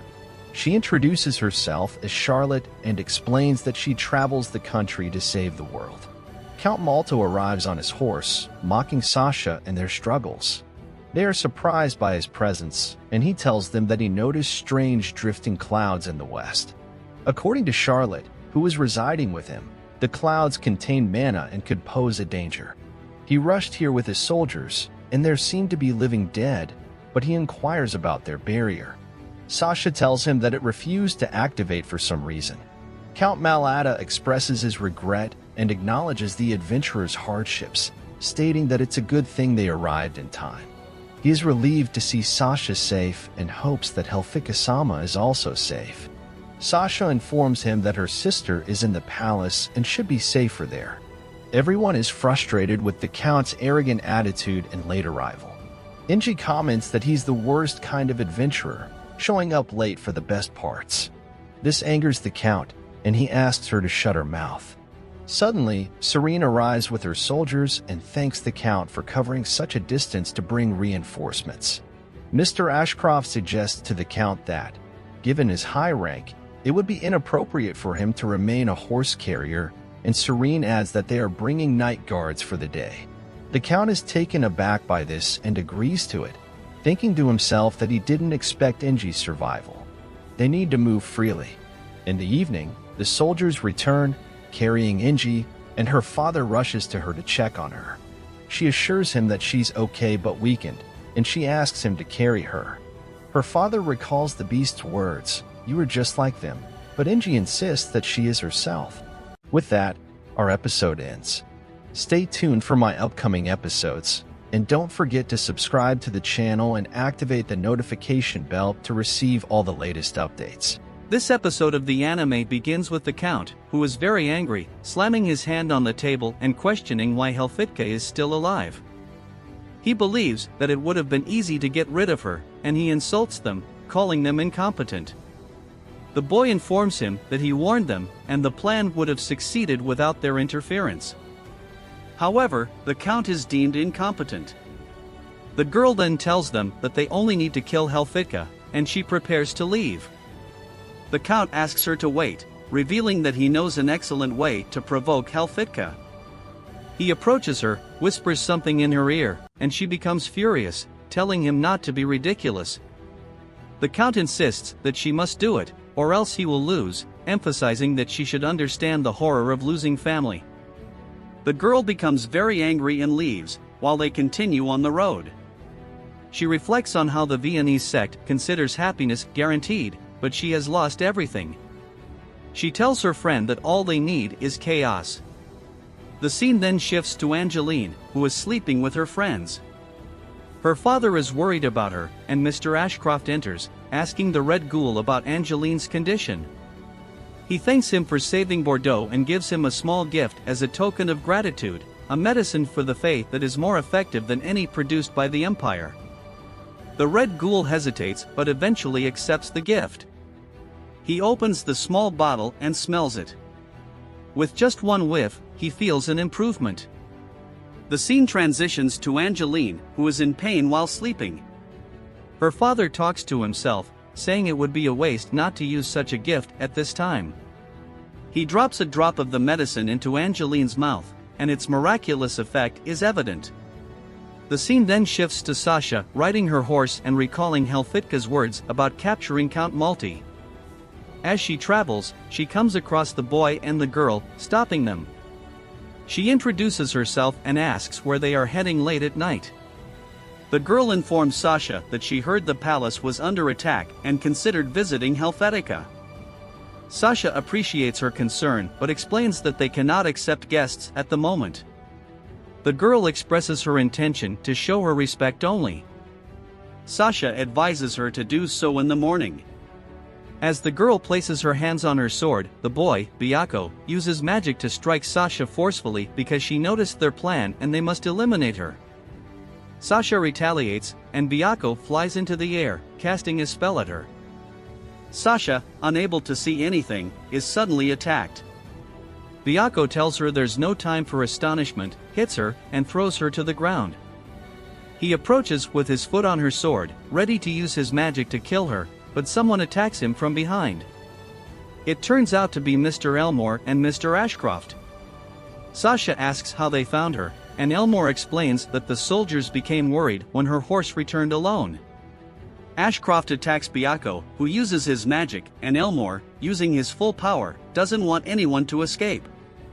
His eyes turn red, and he undergoes a significant transformation. However, something takes control of him suddenly. The princess advises them to escape now, as they have no chance of winning. She tells them to run just as Miyako is about to use his power on her. In the last moment, Angie arrives and shields her from the attack with all her strength. After taking a medicinal potion, everyone is relieved to see Angie. She scolds Miyako for daring to bully her friends. Miyako launches powerful attacks, but Angie defends herself and kicks him. However, he doesn't fall and regains his composure. Angie moves her arms, feeling fine but unaware of the magical antidote her father gave her. She recalls a dream where a shadow called her, and her father assured her that she was in better condition now. Back to reality, the boy launched powerful attacks against her, but she deflected all the strikes with her extraordinary sword. Then, he activated the magical 3D square, wondering who could possess such power. It turned out he concealed a mysterious magic of the highest level, requiring immense mana and mental strength. Angie sarcastically asked if this flashy trick was all he had. Undeterred, he unleashed a barrage of attacks, akin to a machine gun, yet she blocked them all as if she were an impregnable fortress. Seizing the opportunity, she swiftly closed in, delivering a swift and powerful kick, knocking him down. In the midst of everyone's astonishment, she stepped on him, placed her sword at his throat, and interrogated him about his identity and motives. "How dare you attack me, Angie, the son of the Red Ghoul with a griffin? Who are you?" she demanded. The boy, astonished, saw his eyes turn red, his hands transform into non-human appendages, and he lunged at her again, grabbing her sword. Angie, realizing he wasn't human, struck him hard on the left shoulder, causing him to fall. She questioned his origin, asking if he was an evolved being or from the world of spirits. He revealed he was just like her but fled quickly. The scene shifted to the Red Griffin, watching the strange clouds and wondering if the battle had ended. Angie's friends approached, inquiring about her whereabouts. He informed them that she suddenly woke up and left, uncertain of her destination. He asked them to guard the place as he was deeply concerned about Lady Helveticus. Then we shift to Helvetica and her sister Serene, sitting in their room. Bligriff, the Griffin, enters along with his daughter's friends to inform them about the emergency situation. Dark clouds have gathered, indicating the arrival of more ominous threats. Helvetica understands that if Miyako and his allies come, it will likely be tonight. Serene expresses concern for their sister Sasha, realizing it was a mistake to send her alone to capture them. At that moment, the castle guard rushes in, terrified, informing them that numerous undead creatures are dangerously close. Helvetica asks him to calm down and deal with the situation. Angie assures them that she and her friends will help. Despite their eagerness for a fight, Bligriff decides to go after the creatures to assist them. However, Helvetica, feeling anxious and tense in Sasha and Ash's absence, requests him to stay if possible. Bligriff agrees, determined to protect them with his spirit, even if he lacks their strength. As they attempt to leave, a monstrous creature attacks them on the way, surprising them since most of the undead were supposed to be defeated outside. Bligriff asks Helvetica to search for any survivors in the palace. They find Angie and Mary, and everyone escapes from the floor. Helvetica questions Bligriff about his plan, and he takes his sword, ready to face the monster until they leave. The massive creature enters the floor, and Bligriff prepares to confront it. Helvetica warns him to be careful, expressing her concern for Angie's grief if he falls in this battle. Bligriff reminds her that adventurers must prioritize their own lives, hoping to succeed and survive the monster. Helvetica wishes him luck and safety, then takes her sister Serene to escape the floor. Bligriff faces the monster, feeling the lightness in his body from the elven treatment. With agility, he fights the creature, eventually defeating it. He remembers the girl he met at the bar and decides to check on her for reassurance. The girl, recognizing him, warns him to stay in his place, as everyone constantly opposes her plans. She questions why they resist and, using her power, attempts to kill him. After the victory, Helvetica and her sister Serene join their men, attempting to alleviate their tension by reminding them that adventurers deal with danger. She then leads them to escape, offering her support and comfort. Helvetica reflects on her progress since taking over from her father, gaining trustworthy allies and feeling a slight sense of pride. However, she acknowledges that the citizens' problems will only be solved if she takes on the responsibility herself. Meanwhile, Angie, Mary, and others are seen fighting monsters. Helvetica and Serene approach, and Mary asks about Bile. Helvetica's sister informs her that he is fighting to allow them to escape, surprising Mary, who insists on helping him. Angie assures them that Bile will be fine and urges them to defend the area. Angie searches for Angie and, upon finding her, notices more monsters. Angie declares that they will fight them together. Later, Helvetica and Serene encounter Mary again, who asks about Bile. Helvetica's sister reveals that he is fighting to allow their escape. Mary is shocked but is reassured by Angie that Bile will be okay. They find more monsters, including one wearing the attire of their deceased father, leaving Helvetica and Serene astonished. The scene shifts to Bligriff, facing the attacks of the girl he met at the bar. He warns her to stop, stating that if he continues defending, he won't withstand her attacks. However, she persists, claiming that he avoids all her assaults. She then uses her power, but something strange happens, and she loses control. Bligriff, contemplating cutting off her arm to save her, decides on a different approach. He sprinkles a liquid on her, causing her to lose her powers. She breaks down, realizing her loss of control, and Bligriff comforts her, saving her. Miyako arrives, and the girl, grateful for Bligriff's rescue, leaves with him. Angie arrives, rushing to her father and expressing relief at his well-being.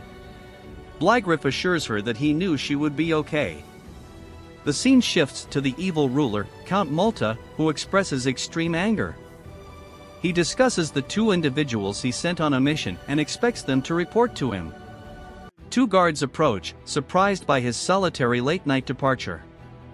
Count Malta informs them about the emergency situation, considering enlisting their help in guarding the palace. A soldier praises him, assuming he must be exhausted, and suggests he rest. Suddenly, the door opens, revealing Helvetica. The guards are surprised, and the door closes abruptly. Helvetica informs Count Malta that he should have lived quietly in Hazel, pretending not to know about his actions. Count Malta pretends ignorance, but she threatens to expose him. He claims to be noble and implies his blood is different. Helvetica dismisses his words, expressing disgust at the idea of sharing the same blood. She demands to leave his corpse on the roadside, revealing his true nature to the world. On the other hand, Count Malta is seen alone, appearing brave to the evildoers when outside with his guards. The guards, under Helvetica's orders, kill him, putting an end to the villain's life. Angie embraces her father, feeling a surge of strength. The Red Ghoul requests permission to leave, and Sasha expresses disappointment at not being able to duel. She thanks him for everything, and he hopes they take care of themselves. Sasha expresses her regret for not being able to fight and hopes for another meeting, thanking him for all he has done. The Red Ghoul asks them to take care and looks forward to their reunion. He bids farewell to Angie, and Sasha asks if he wouldn't join them in Orphana. He explains that if he leaves, he won't return to Tornara, as he considers it his home and wants to continue protecting it. Angie expresses her love for Tornara, and he appreciates her sentiments but emphasizes his commitment to Tornara's protection. Helvetica arrives to bid farewell to the Red Ghoul, expressing gratitude and hoping for their return. In conclusion, the Red Ghoul expresses sincere thanks and departs on his carriage, marking the end of today's episode. Stay tuned for future episodes. This episode of the anime begins with a boy escaping from monsters and killing them all with a sword. He then has a conversation with a very peculiar monster who asks him to return the sword. The boy places the sword on the monster and tells him that he will return it, and the scene transitions to Bellarive, who is sitting in the village holding a small child. The women apologize to him for leaving him with the task of taking care of the children. Bellarive's friend Duncan arrives, asking about training, and Duncan is impressed by the abilities he sees in the village youths, mentioning they received excellent training from a master. Next, a group of children joyfully runs towards Duncan, playing with him, and the Red Ogre laughs, telling him that he is loved by everyone and is harmonious with them. The Red Ogre then recalls the beginning of his meeting with his friend Duncan, where Duncan told him he was an adventurer traveling the land to duel formidable opponents and came to witness the Red Ogre's sword skills. Back to the present, the Red Ogre informs Duncan that there has been an increase in monster sightings lately. Duncan expresses his intention to settle in the village, and the Red Ogre advises him to continue settling and find a life partner. Duncan responds that it's not a bad idea, surprising the Red Ogre. Suddenly, a child calls them from a distance, informing them that monsters have appeared on the outskirts of the village. The scene shifts to the battlefield, where a young man kills a monster and instructs others to eliminate them individually. Many monsters are already defeated, and the young man wonders if he can become an adventurer too. The Red Ogre reassures him, mentioning Duncan's support, but warns him about the risks and sacrifices adventurers face, using the Red Ogre's missing leg as an example. Duncan wishes everyone success and encourages them to return to the village. Then the scene shifts to the Red Ogre and his friend Duncan sitting under a tree. Duncan tells the Red Ogre that it's certain the fathers of the aspiring young men who want to become adventurers are feeling mixed emotions now. The Red Ogre, having left his village to become an adventurer before, understands their feelings, and Duncan laughs, expressing amazement at the Red Ogre's skills at such a young age. The Red Ogre explains that suddenly, around the age of 40, one feels tension and an odd sensation that they can't continue as before. He mentions the heaviness of age, the body not responding as it used to, and noticing more gray hair. Though seemingly simple, these things bring profound sadness. Duncan drinks his beverage and confides that he, too, sometimes feels overwhelmed by sadness, as if he left something behind. The Red Ogre shares that he tried to live life to its fullest, but looking back, he wonders what he truly achieved. Duncan is surprised by the question, and the Red Ogre reveals that he raised his daughter, a black-haired warrior, which brings a smile to Bellarive's face.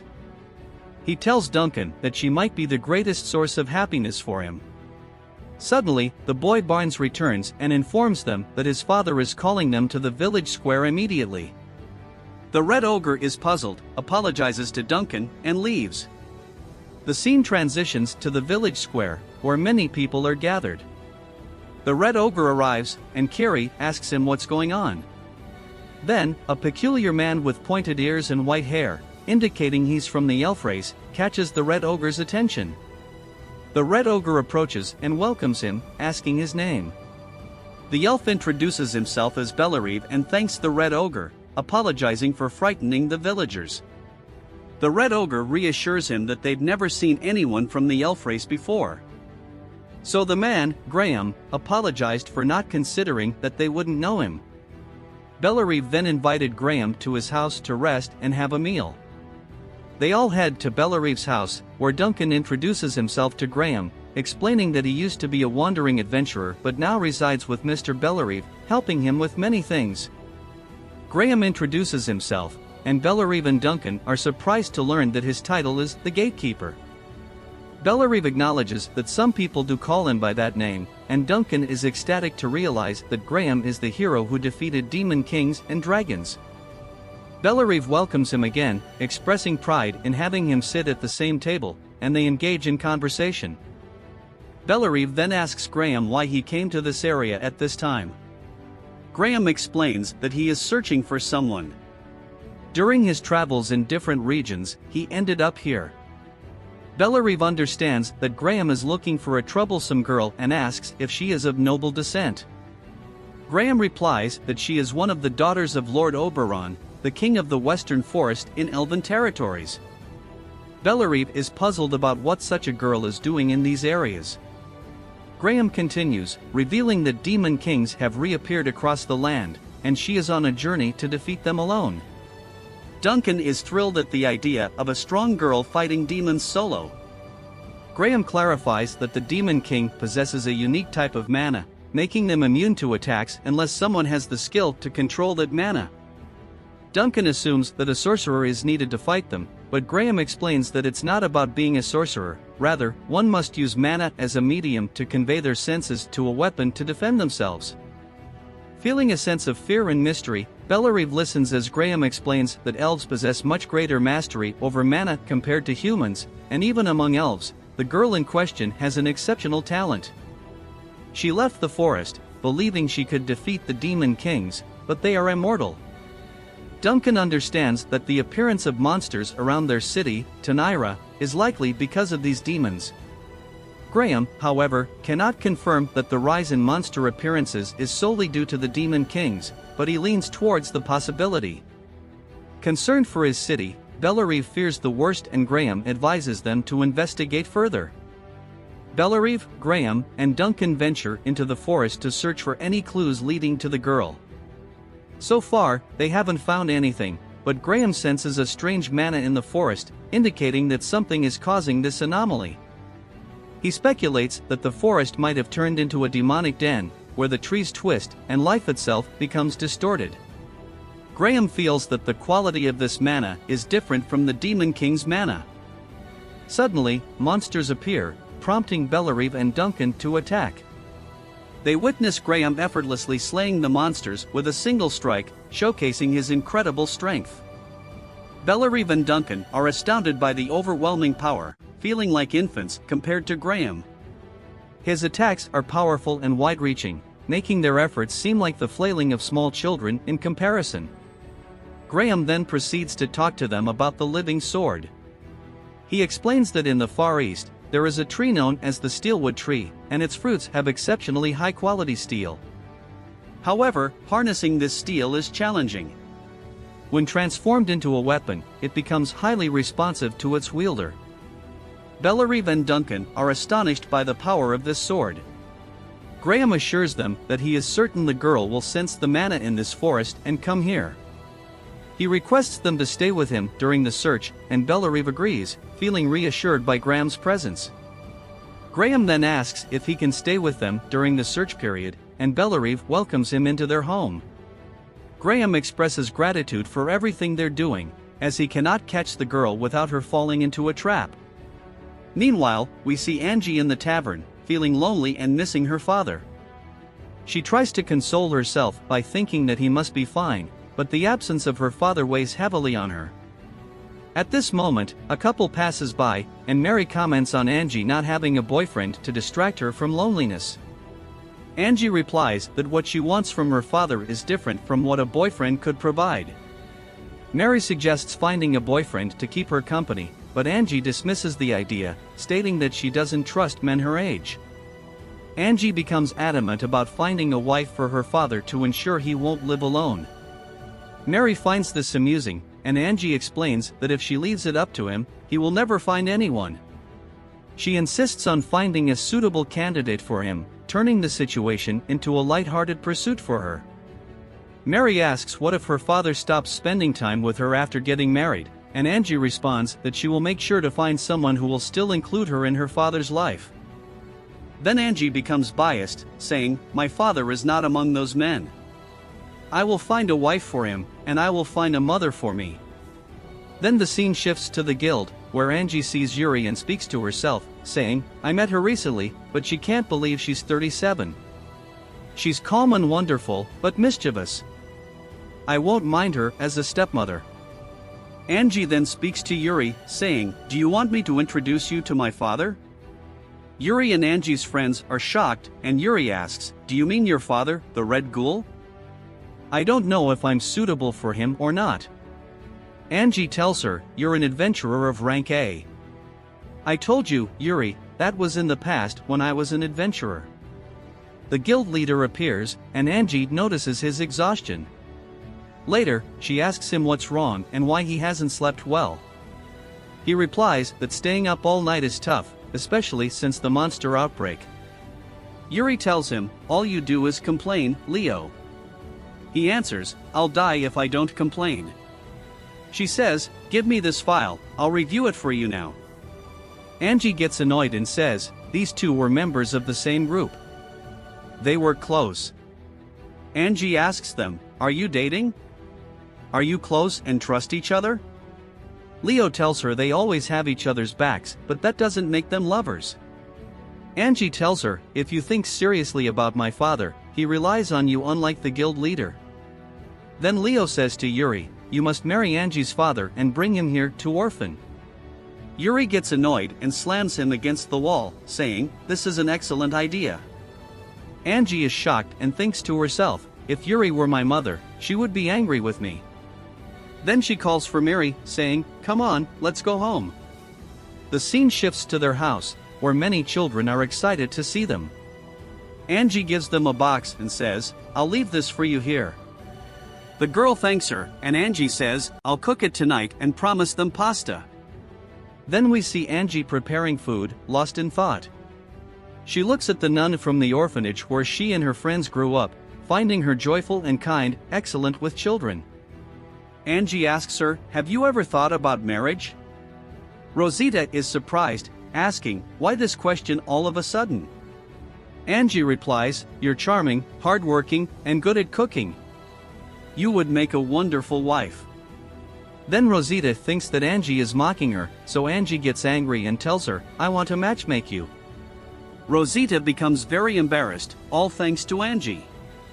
Angie tells her to consider the matter, as her father is a wonderful man. She then leaves, and after that, Mary and her friend Vila come in, noticing that Rosita's face is flushed. She tells them it's nothing and there's no reason for it. On the other hand, we go back to the Red Ghoul and those with him, and he apologizes for not finishing the story. Duncan tells him not to worry and leaves it to them.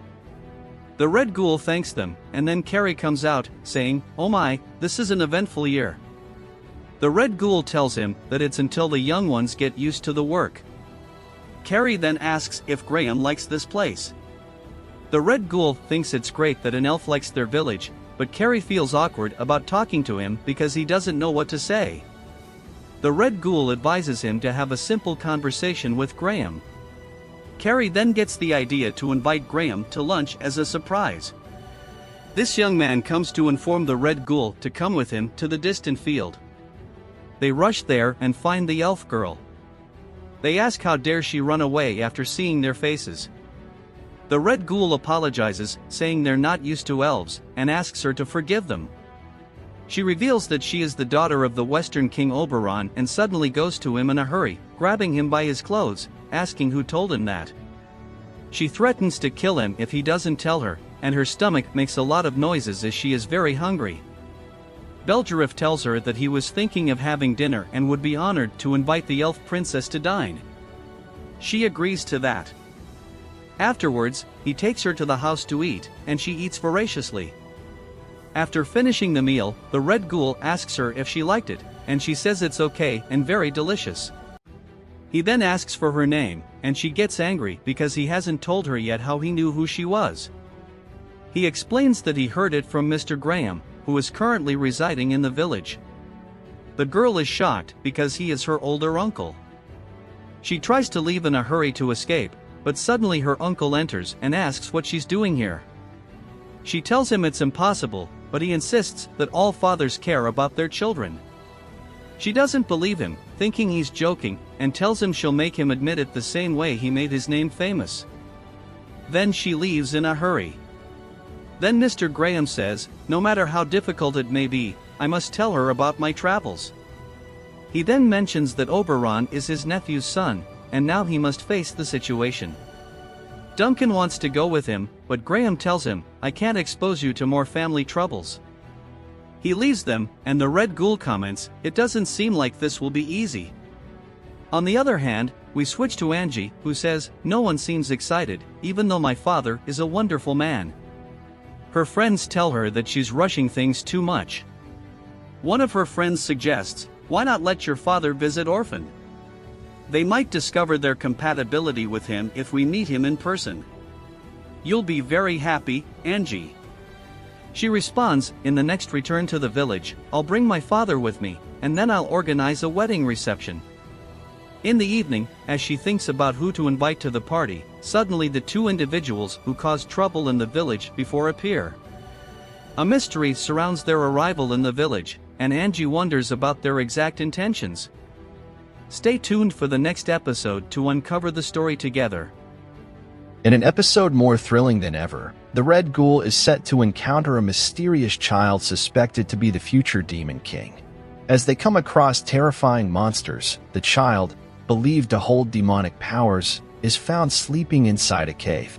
Unleashing their might, the monstrous creatures begin draining the child's energy. Faced with the imminent threat of death, the Red Ghoul must decide how to confront this peril. Is this child truly the destined Demon King? Follow the story to its conclusion to unravel the mystery and witness the epic battle between the Red Ghoul and the forces of darkness. The episode begins with Angie walking down the street when suddenly she encounters two intruders. Without hesitation, she quickly draws her weapon and immobilizes one of them with all her strength. She warns him not to move, threatening to kill him instantly. Angie then proceeds to interrogate them about their presence in the area, and it becomes apparent that she knows them well, as she accuses them of their actions in her hometown, Bordeaux. Angie informs them that she will never forgive them for what they did in Bordeaux. At this point, the white-haired girl, with tears in her eyes, pleads with Angie not to kill her friend, Miyako. She expresses her willingness to do anything to seek forgiveness for their actions. Miyako then explains that they are returning the money to the families who purchased their talismans, and after completing this task, they plan to settle their scores in Bordeaux. Initially skeptical, Angie decides to spare them as they seem defenseless. However, at that moment, an arrow is aimed at them, but Angie intervenes at the right time. A large group wearing masks, identified as members of the Sacred Inquisition Council, reveals that magic and drugs have deprived them of reason and sensation, making them attack relentlessly. They warn Angie that they must be killed before they are killed. With no other choice, Angie engages in a fierce battle, breaking the mask of one of the attackers. They explain that the magic and drugs have robbed them of their faculties, forcing them to attack. Angie reluctantly kills them one by one, saddened by the necessity of taking lives. She then invites them to her house, wanting to ask them more questions. Inside the house, Angie learns that the white-haired girl and her group are a secret organization within the Sacred Inquisition Council, specializing in covert operations against heretics and those who oppose the Royal Council. They have been targeting Angie since the beginning, especially after her father, who was a bishop in Lancashire, got involved in power struggles and was falsely accused of being a heretic. This led to the formation of the clandestine group to deal with the challenges posed by the power struggles within the council. Angie concluded that this meant that the girl, in her past, acted as a saint in the church, seeking vengeance for the murder of her parents. The girl informed her that she indeed desired that. Consequently, Angie decided to learn supernatural abilities and physical strength. However, she chose to stop after losing her ring, remembering the time when the genie attacked her and the Red Ghoul saved her from imminent danger.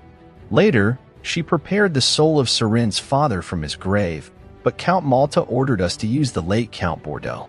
She then placed her hand on her face and cried heavily.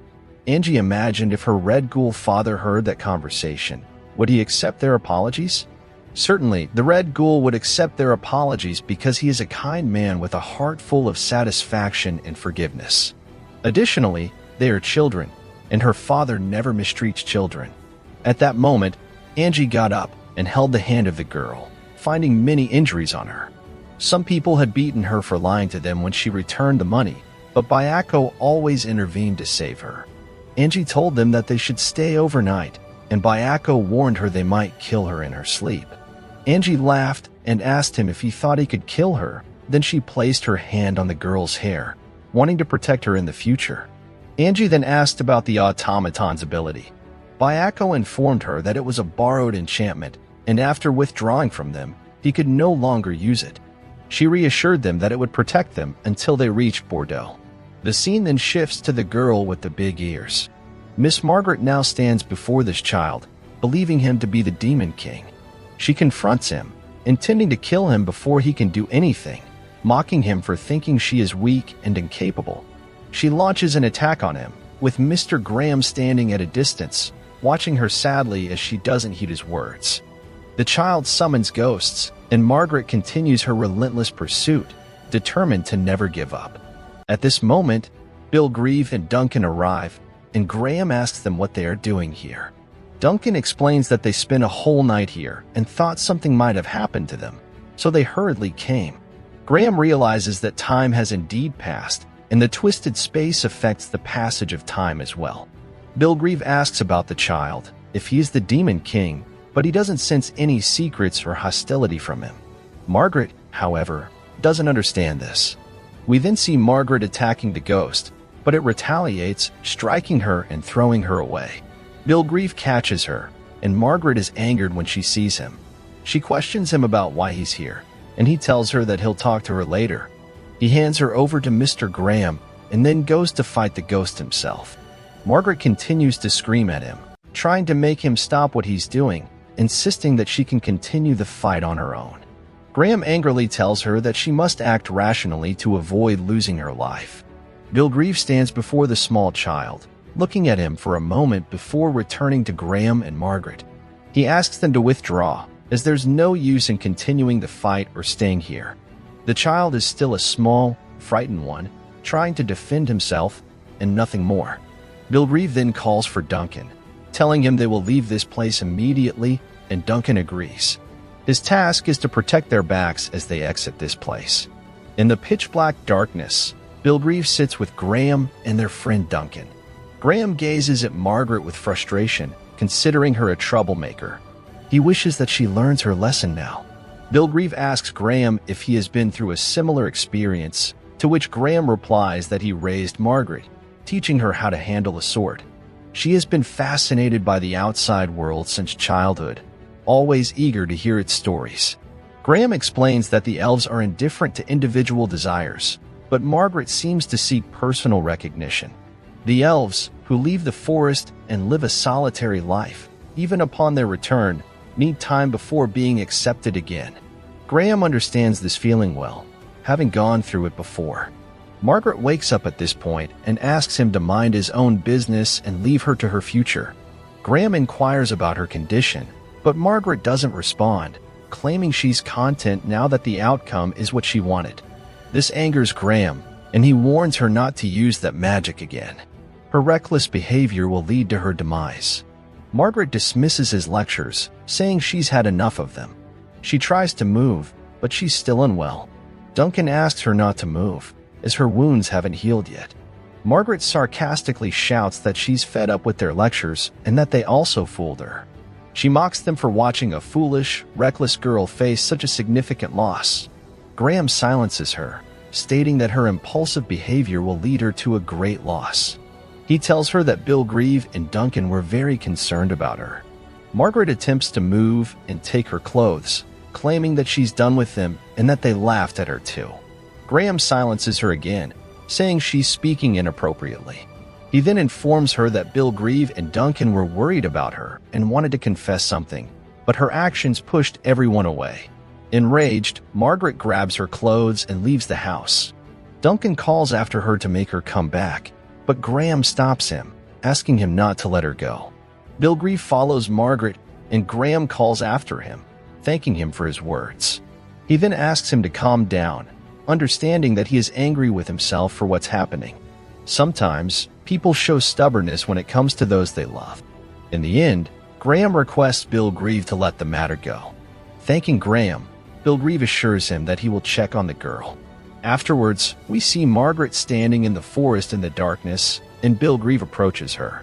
He suggests they talk for a bit about something, but Margaret refuses, stating there's nothing to talk about. Bill Grieve, in turn, explains that he is a humble swordsman who respects her remarkable sword skills. Margaret insists that he shouldn't treat her with such respect, as she is still only 18. Bilgrave reassures her and expresses that he will talk to her in a way she understands. He then shares with Margaret that he taught his daughter sword fighting. She had a natural talent, much like Margaret, without any direct guidance. Margaret mentions that her uncle taught her all these things, and if his daughter trained with him as well, she would be stronger than Margaret. Bilgrave understands that Margaret has a great deal of respect for Mr. Graham. Bilgrave reflects on his past adventurous self, filled with hopes and dreams, understanding Margaret's feelings.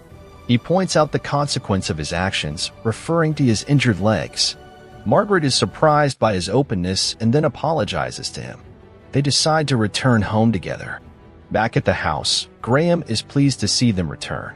He acknowledges that he was harsh on Margaret and expresses that it was difficult for him because he cares for her. Margaret apologizes to him as well. The scene shifts to the morning, showing Angie and the girl sleeping. The girl dreams of her mother, and Angie reassures her upon waking up. They plan to eat and then head to the guild. At the guild, they encounter some past conflicts with the guild leader. The girl appears frightened, but Angie assures her that they'll be together. Angie decides to call the girl Char and addresses her as her sister. They enter the guild, and Angie announces that she wants to talk about something important. The scene ends with them sitting together and engaging in conversation. The director of the investigation bureau expresses astonishment, stating that he had heard rumors but finds it hard to believe they actually exist. He hopes this won't put them in trouble with the Holy Court. Annie speaks up, suggesting that if this matter is true, it's safer for them to stay with Angie. Char then shares her concerns, expressing regret for the wrong things she has done and fearing she cannot atone for them. Angie interrupts, asking if she wants to die. Char denies it, and Angie reassures her that they will find a way to make amends for her mistakes. She advises against talking about giving up on life and promises to be with her. Angie then informs them that they will go to the bathhouse for a new set of clothes after resolving the current issue. Mary happily expresses her desire to accompany them, and Angie agrees, with the condition that Mary won't treat Char as a child because she considers Char her sister. The scene shifts to them being joyful and content. Later, Bilgrave talks to Mary, asking if she enjoyed the day. He mentions that elves don't celebrate much, but Mary expresses her satisfaction with the reception and invitation.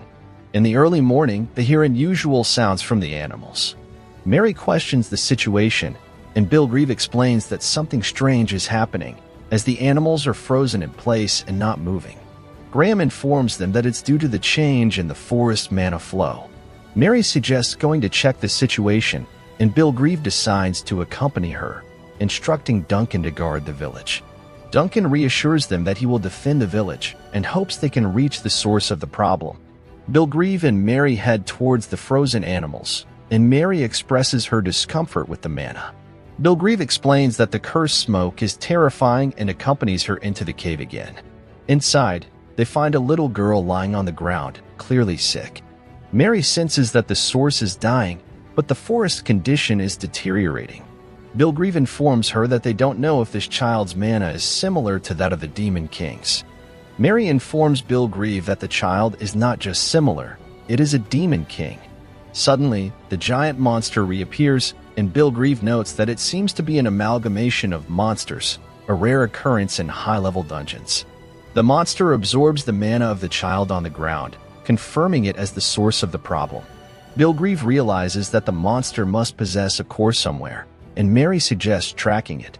Bilgrave quickly takes the child out of the cave and hopes it won't die. Mary engages in a fierce battle with the powerful monster, and just as the monster is about to strike her with a formidable attack, Bilgrave intervenes with his sword, saving her. He scolds her for letting her guard down on the battlefield. They exit the cave, believing they have defeated the monster, and Mary tends to Bilgrave's wounds, thanking him for risking himself to protect her. Bilgrave reassures her that the injury is not severe. Mary wonders how she can fight like her uncle, and Bilgrave advises her to stay vigilant, always keeping a second version of herself watching her every move. Suddenly, the ground shakes, and they realize the monster is still alive. Bilgrave tells Mary they need to retreat so as not to risk further harm. Mary insists on defending their backs until they can escape. Unexpectedly, Mary's uncle arrives and commends her for a job well done. He apologizes to Bilgrave for the trouble caused and takes out a powerful magical object, striking the monster and instantly defeating it. He laughs and mentions that growing old indeed has its perks, teasing Bilgrave. Bilgrave thanks him, acknowledging that he completely eradicated the cursed smoke.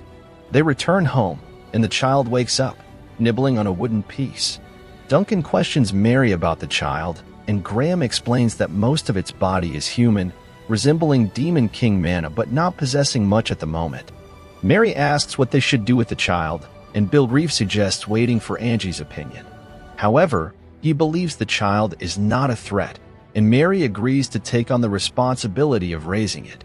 Mary is surprised by this decision, considering the child is a Demon King. Bilgrave reassures her that he doesn't think it's dangerous.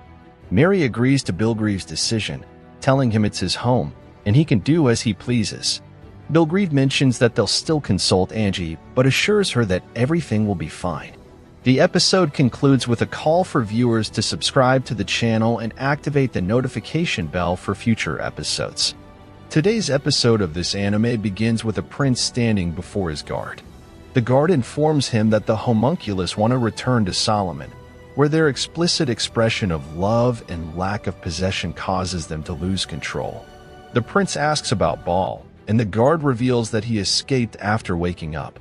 He extends his hand, holding a glowing stone, and tells the prince that his hatred will be unleashed and destroy him. The prince inquires about Baal's fate, and the guard explains that after exhausting his mana, he will die on his own.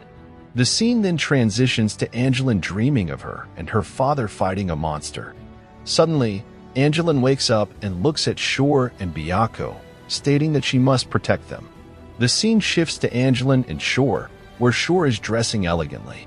Angeline asks Shore to fix her hair, and Shore agrees.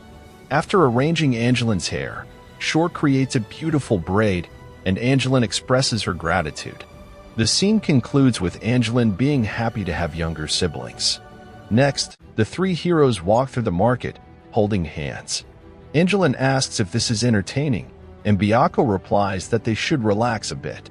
Angeline reassures them that she will protect them, and they are safe with their older sister. Suddenly, a growling sound comes from Shore's stomach, indicating hunger.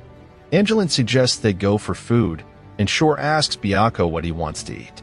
Miyako, with a sulky face, tells Shore to choose. Angeline laughs, revealing that Shore has been tamed by her. They enter a restaurant, and Angeline's sisters join them. The scene shifts to Grandma Maria, and Angeline asks if they can sit with her. Grandma Maria agrees, but asks them to be quiet. Angeline explains they came to town to buy ingredients. When asked about her companions, Angeline introduces her younger siblings. Grandma Maria expresses surprise, and Angeline explains that they are her little brother and sister. Then Angeline tells Grandma Maria that she's just joking, and the siblings are staying with her for personal reasons. She introduces Charlotte and Miyako, and the children greet Grandma Maria warmly. Grandma Maria looks at Charlotte and mentions that she has a lot of mana, and the boy has unique mana properties. She asks who he is, and Miyako responds that he doesn't know. Grandma Maria calls him impolite and mentions his excessive use of magical circles. Miyako admits he doesn't know, and Grandma Maria advises him not to cast too many magical circles. Miyako is seen talking to himself, explaining that he's protecting himself from surprise attacks. Grandma Maria suggests adding snake effects to his automatic defense, but notes he can do better. Miyako tells her to mind her own business, and suddenly Grandma Maria uses her magic. On Miyako's left is a flat blue circle, and on his right is a spherical circle. She tells him he can cast a triangular pyramid or cube on those circles. If he fails, people will sense his mana. Angeline asks Grandma Maria if she can teach Charlotte some defensive spells. Grandma Maria, a strict teacher, says she doesn't like unserious students and tells Angeline to see Charlotte's potential first. Angeline is happy because it seems like a promise from Grandma Maria. The scene shifts to the night market, where our heroes walk again. The girl with sad hair is asked by Angeline what's wrong. Charlotte confesses she doesn't know if it's right to enjoy life after the atrocities they committed. Angeline reassures her, saying life is full of surprises. Suddenly, a group of men appears, questioning Charlotte and Miyako's audacity in showing themselves in the town.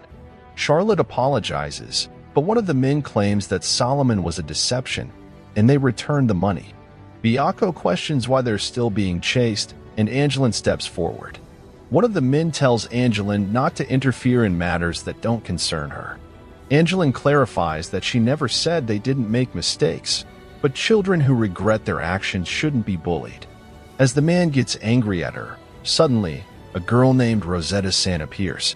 She questions them about mistreating children, and Vienna-sama seems saddened by their behavior. The men express surprise, and one of them suggests avoiding trouble with a nun from the Vienna sect.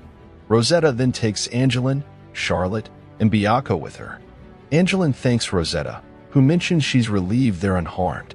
Rosetta asks Angeline who these children are, and Angeline introduces them by name, explaining they're staying with her for some reasons. Rosetta introduces herself as a nun from the neighboring church orphanage. The children hesitate to respond, and Angeline tells them that Rosetta helped them, so they shouldn't show hostility. Rosetta is surprised to learn Angeline's possible connection to their mothers. Rosetta questions Angeline further, and Angeline insists she's serious. Shore remarks that she shouldn't be involved with a nun from the Vienna sect. Rosetta looks at her and realizes Shore has experienced something unpleasant. She asks if Shore wants to talk about it, but Shore responds that she has nothing to say. Rosetta understands there's a painful experience involved. Angeline gets annoyed at Shore's reaction and tells Rosetta that Shore doesn't want to talk about it. Shore angrily states that she doesn't need pity from a Vienna nun. Rosetta explains that some religious figures misuse their positions, but there are also those who genuinely lead quiet lives. The goddess doesn't abandon people like them. Shore becomes furious and accuses Rosetta of lying, mentioning that the Vienna sect prays day after day, attends all rituals, and still, the goddess didn't save her parents. She breaks down, crying, and leaves them. Rosetta apologizes to the man for the disturbance and explains they were just talking. As she walks away, she bumps into a large man who asks them what they're doing here. Rosetta apologizes again and says they were just talking, but the man insists that misbehaving children must be punished and killed. He then shows a red light from his eyes and draws his sword, launching an attack. During the assault, Rosetta takes Shore away from him, and Angeline attacks and knocks him to the ground. We see that Rosetta has been injured in her back. Miyako then uses his magic, saving Angeline from the attack. As a group of guards approaches, Angeline carries Rosetta on her back, and Miyako uses his magic. Angeline tells Miyako not to harm them, and he requests the guards to leave. Angeline informs them that they will come with them, and they don't need to fight anymore. Suddenly, the guards arrive at the scene. Angeline carries Rosetta on her back, and Miyako uses his magic. Angeline tells Miyako not to harm them and requests the guards to leave. Angeline informs them that they will come with them, and they don't need to fight anymore. Then they take Rosetta to the clinic, and the guards suddenly arrive at the door, a large number of them. Angeline orders her guards not to kill the evil guards. She then asks Yuri-san, her friend, to disable the evil guards using her magic. Angeline will search for the one controlling them. Yuri-san uses her magic, attacking the guards. Miyako also uses his magic to defend against the guards. Angeline reminds them not to kill them. As they continue to fight, suddenly, Angeline sees that someone is controlling the guards, and she attacks and kills 3 mysterious figures on a strange platform. Then a mysterious figure with a covered face stands at a distance, seeing what Angeline did. He says they were weaker than to test her strength and vows to try again. A massive flash emits from the stone he holds. The scene transitions to the hospital, where Angeline, Shore, Miyako, and Rosetta are standing by her bed. Yuri informs them that they managed to stop Rosetta's bleeding, and she will be fine after some rest. Angeline thanks Yuri for her help, and Yuri mentions that they should be safe with Angeline's protection. Angeline then steps outside and expresses that she misses her father. Miyako tells Angeline that she's pitiable, as she boasted about them being safe with her. Angeline apologizes to Miyako, and he expresses that he finds her annoying when she doesn't resist him. She tells him that she doesn't quite understand what it means to protect someone and asks him what she should do. Miyako laughs and tells her that she constantly resembles Shore, always taking responsibility for her mistakes. Her behavior is no different from Shore's, and it's worse than her nerve-wracking behavior. Surprisingly, a strange creature resembling a small child, experimented on by many children, suddenly appears. A light emanates from its eyes, and it grows in size, drawing its sword and attacking those around it. Angie confronts it with all her strength and tells everyone to quickly escape because this monster is very dangerous. Miyako begins to use his enchantments and directly attacks it, but it doesn't seem to affect the creature. Angie advises Miyako to escape too, and she'll handle it alone. The creature then launches another attack faster than before, and Angie, despite being injured, stands her ground and fights back. However, the monster is too fast, deflecting all her blows. It attacks her, causing her face to bleed, but Angie, with the determination of a lion, continues to fight and eventually defeats it. She runs towards the monster, striking it again faster than before. However, the creature is incredibly fast and dodges all her attacks. Miyako watches as she gets injured in the face, blood dripping, but she fights with the determination of a lion. Suddenly, she runs towards the monster, hitting it again, but Miyako is not pleased because she is fighting alone, putting herself in constant danger. The monster then attacks her with full force, striking her and slamming her to the ground. At this moment, Miyako launches a counterattack, but the monster seems unaffected. Angie watches as Miyako fights, motivated and eager. However, it appears that Miyako's mana has been completely consumed. At this moment, the monster is about to deliver a fatal blow to Miyako, but Angie intervenes just in time, kicking it with her foot. Then Miyako attacks the monster again, transforming into a beast with black hair and hitting it with stone projectiles. However, the monster remains unaffected and pushes him away. Angie watches as Miyako fights, motivated and eager, but it seems that his mana has been completely consumed. The monster is about to deliver a fatal blow to Miyako, but Angie intervenes just in time, kicking it with her foot. She then tells Miyako that she will continue this journey and jumps on the monster, splitting it into two halves with a single blow. At this moment, we see the man using his destructive power until he is surprised by another person who appears and stops his power. It seems they know each other. Then they started a verbal argument first. The man wearing a mask on his face and head tells her that she looks in bad shape, so can she kill him now, being an old lady. Later, we find out that the woman is named Maria. She uses her tremendous power consisting of 3 spheres, but this man easily counters her. The grandmother tells her that it was just a test, and she uses her magic again.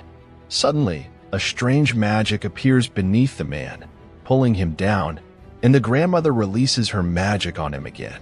The man uses his own magic and says that the night is black, blood is silver, glowing embers, and the moonlight color everything. Then he disappears from in front of the grandmother and escapes. The scene then shifts to Rosita waking up, and Angelina tells her not to strain herself as she has suffered a severe injury. Rosita asks about Char, and Angelina replies that she doesn't know why she did that but is glad she's safe. Char thanks her for saving her, and then the scene transitions to Duncan carrying the little girl. He asks her to stop playing with his beard, and they are sitting with Belle, Mary, and her uncle. Uncle takes the little girl and comments that the children are charming. Mary asks Belle if she has thought about marriage or fallen in love before. Belle puts her hand behind her head and remembers a scene from the past with that girl. She sighs, and Mary asks her about the story behind that smile and if someone loves her. Duncan is surprised by his friend's question and asks the same. We then see Belle talking to herself, wondering what Percy, Chasm, and Suddy are doing. And thus, our episode ends. To continue watching the upcoming episodes, please subscribe to the channel and activate the notification bell. Our journey begins today when the Red Ghoul was having a terrifying and horrible nightmare. It seems like a demon is asking for his help, but the red ghoul strikes him with a powerful blow, causing the demon to eat his entire foot. At that moment, the red ghoul wakes up in terror from this dream and the horrifying nightmare. He seeks refuge in Allah from the accursed Satan, as these nightmares often happen to him. The scene then shifts to a girl who is hitting that boy, Miyako, and knocks him to the ground. He gets up again and uses his full power, transforming into what appears to be the power of the Demon King.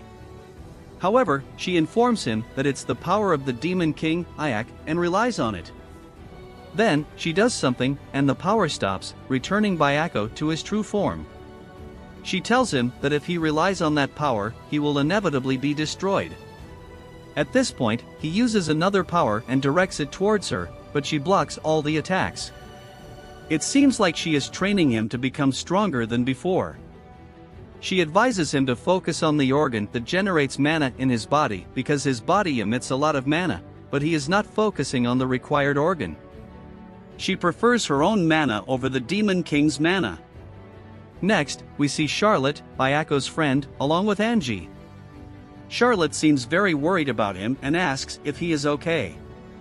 Miyako reassures her and thanks Allah.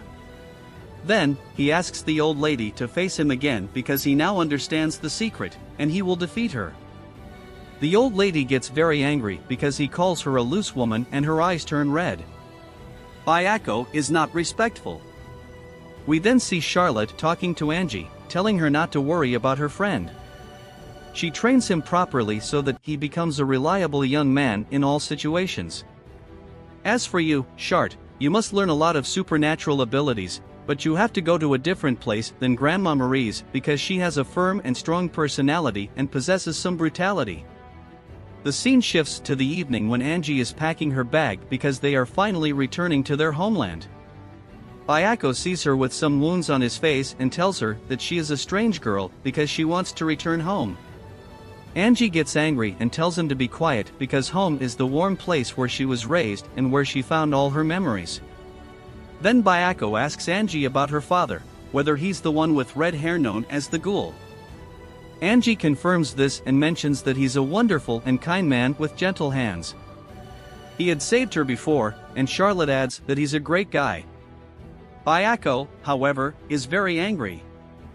When they inquire about the reason, he reveals that he doesn't want to meet that man.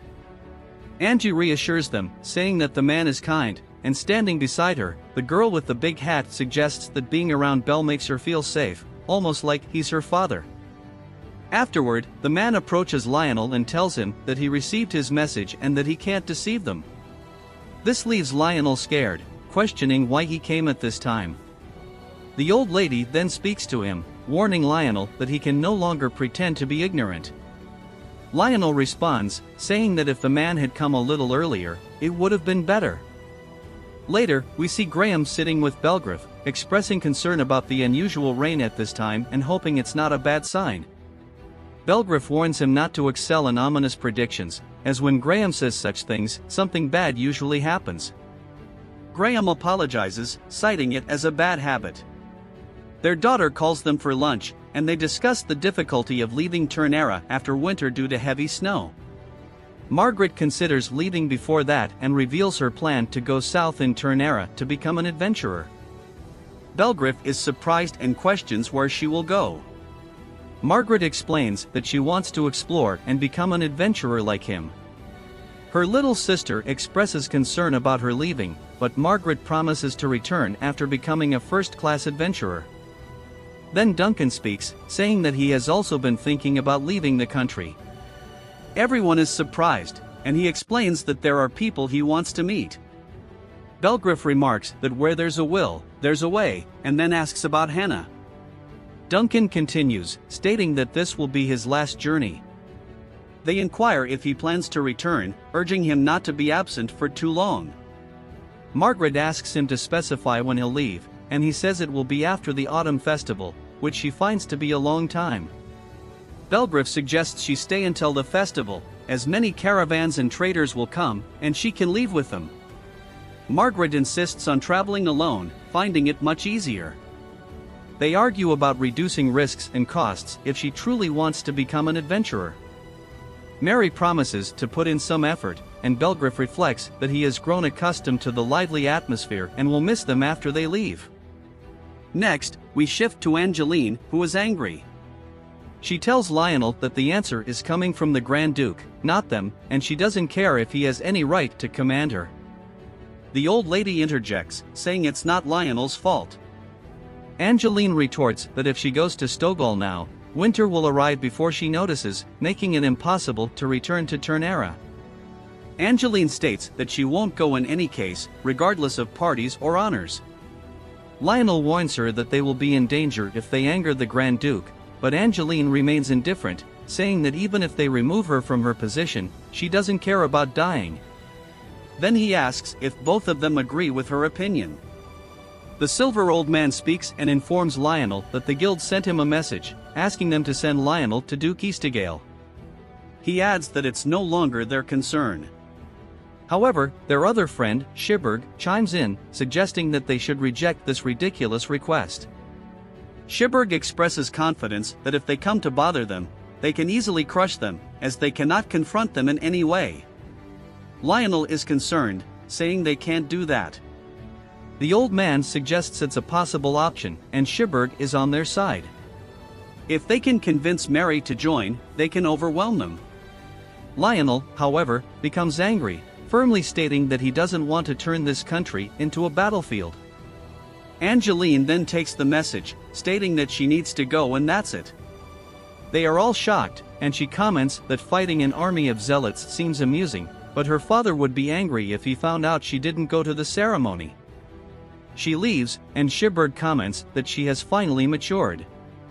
Shibberg expresses his dissatisfaction with what the Grand Duke Eastegale is doing, agreeing with Lionel. He senses a political motive behind the recent honor bestowed upon her after defeating that demon king. However, he appreciates Angeline's calmness. Next, we shift to Angie with her friends, and her little sister asks what's going on. Angie explains that her journey has been postponed. Later, we find Angeline sitting with Marianne. Marianne is angry, calling the honor selfish, as she defeated the demon a year ago, questioning why the recognition is happening now. They discuss the political maneuverings, and Angeline remarks that her father will have to wait until she returns from the ceremony. They inquire about the duration of the journey, and Angeline mentions it will take about half a month, a full month round trip. They suggest they stay there for a few days at least, but Marianne argues that she will be too busy and won't be able to protect them alone. Anise suggests that it might be better for them to stay with them. Marianne then proposes a solution: she can go with them to Ternera, and it won't disrupt their preparations. She'll be able to meet Belsan there. But when Angeline hears this, she becomes very sad and starts crying. She tells them not to go without her. Marianne reassures her that she was just joking, and they won't go without her. Angeline then speaks up, saying if they are staying, she will leave on her own. They suggest this as a simple solution without restrictions, allowing her to leave immediately after she finishes her preparations. She thanks them for that and warns them not to consider sneaking into Ternera. Anise and Mary express their readiness to stay with them, and they are welcomed. Charlotte offers to help with the cleaning, and Angeline thanks her. Angie is asked about her departure, and she informs them that she has packed her belongings and will leave tomorrow. Miri mentions that the sun has set, suggesting they go to their usual place for food. Angie asks if the meal is on her, and Miri sadly confirms that it is. The next morning, the Red Ogre is seen training with Graham, thanking him for his help. He then sits on a rock, reflecting on his inability to focus and recalling the past when a wolf bit off his leg. He wonders why he's dreaming about it now. Then, he hears Mary's voice and finds her victorious over Duncan. He comments on her amazing performance, expressing that he won't worry about her when she leaves Ternera. The scene shifts to the celebration, where people are playing music and cooking. Mary is seen with the jeweler, who announces her victory and gives her a necklace. She thanks him, takes it, and asks the little girl, Miette, for her opinion. The Red Ogre and the blue-haired girl approach Mary, with the ogre introducing her as a traveling merchant who will take her to Orphine first. Mary asks if she has a carriage, and the girl confirms. The Red Ogre assures Mary that she'll be safer with her than with regular adventurer groups. The girl informs Mary that she will leave in 2 days, and Mary is overjoyed, thanking her. The scene then shifts to the Red Ogre, Graham, and the little girl sitting on the stairs. Graham asks if he's thinking about something, and the Red Ogre reveals that he dreamt about the past for the first time in a while. Graham suggests there's something he needs to resolve and that his worries are like thorns, not progressing forward unless removed. The Red Ogre admits he hasn't overcome his past but hasn't faced it either. Graham asks if he'll go with Mary and Duncan, expressing concern for Ternera. The Red Ogre informs Graham that something might happen in Ternera. Graham decides to stay with him, surprising the Red Ogre since his friend intended to continue traveling. Graham explains that he was following Mary, concerned about her traveling alone. However, with the assistance of Bill, he's now confident she'll be fine on her own. The Red Ogre expresses gratitude towards Graham and mentions that he has one request: to keep Mayat, the little girl, with him in his absence. The scene shifts to Angeline, standing next to her luggage, as her friend Gil-san arrives in her cart. Angeline questions why Gil is here, and Gil asks if Lionel didn't inform her. Angeline explains that Lionel was considering sending her on a rank E triple adventure, but she feels more at ease with Gil. Gil thanks her, wishes them a safe journey, and the scene transitions to the past. The Red Ogre is being pursued by a monstrous creature, and another person talks to their group, stating that their teams lack someone like the Red Ogre. The leader of the Red Ogre's group then confronts and rejects him, stating they don't need adventurers of no use. As the Red Ogre leaves, 2 people approach him, inviting him to join their group. They witnessed his fight and believe having a formidable ally like him would benefit them. Later, Bill is seen leaving a house, and his friend asks if he'll return.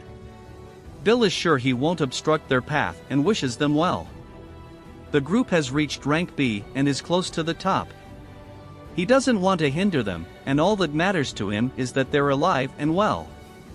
The scene transitions to the man named Kasim, waking up in what appears to be a prison. He questions what they should have done for Bill, then breaks a bottle and repairs it using magic, only to break it again. A girl enters and informs him that no one is coming because everyone is busy preparing for the party throughout the palace. Kasim tells her to stay with her fiancé because it's cold here, and she suggests a short visit. He agrees, provided she brings him a bottle of drink, and the episode concludes with a call for subscribers and the promise of more content to come. This episode of the anime begins with Angeline and Gale-san, where Angeline asks Gale-san why she didn't come to the palace. Gale-san explains that she didn't receive an invitation, so she will wait at the inn, as nobles and adventurers don't usually mix well. From their perspective, they offer them a favor by giving them a job. An carriage arrives, and Angeline gets off, greeted by her friend who tells her she will fix many things she didn't like and advises her not to react. Angeline assures her that she will do her best to stay positive. Gale-san leaves, and we see Angeline carrying her bag inside the palace. Someone tells her to stay and offers a variety of delicious foods. Angeline approaches a cup and hesitates to drink from it. Suddenly, a man enters and asks if she is the warrior with black hair, Angeline. She nods, and he tells her not to be so friendly. She asks who he is, and he gets angry, questioning how she dares to talk to him like that. Angeline apologizes, mentioning she's from the countryside. The man, revealed as Villard Eastigal, calms down, saying he'll overlook her rudeness because she defeated the Demon King. He introduces himself and asks if she has heard of him. Angeline shakes her head, and he laughs, saying his name echoes even in rural areas like Orphine. Villard sits with Angeline at the table, and they share tea. He inquires about the strength of the Demon King, and she confirms his power.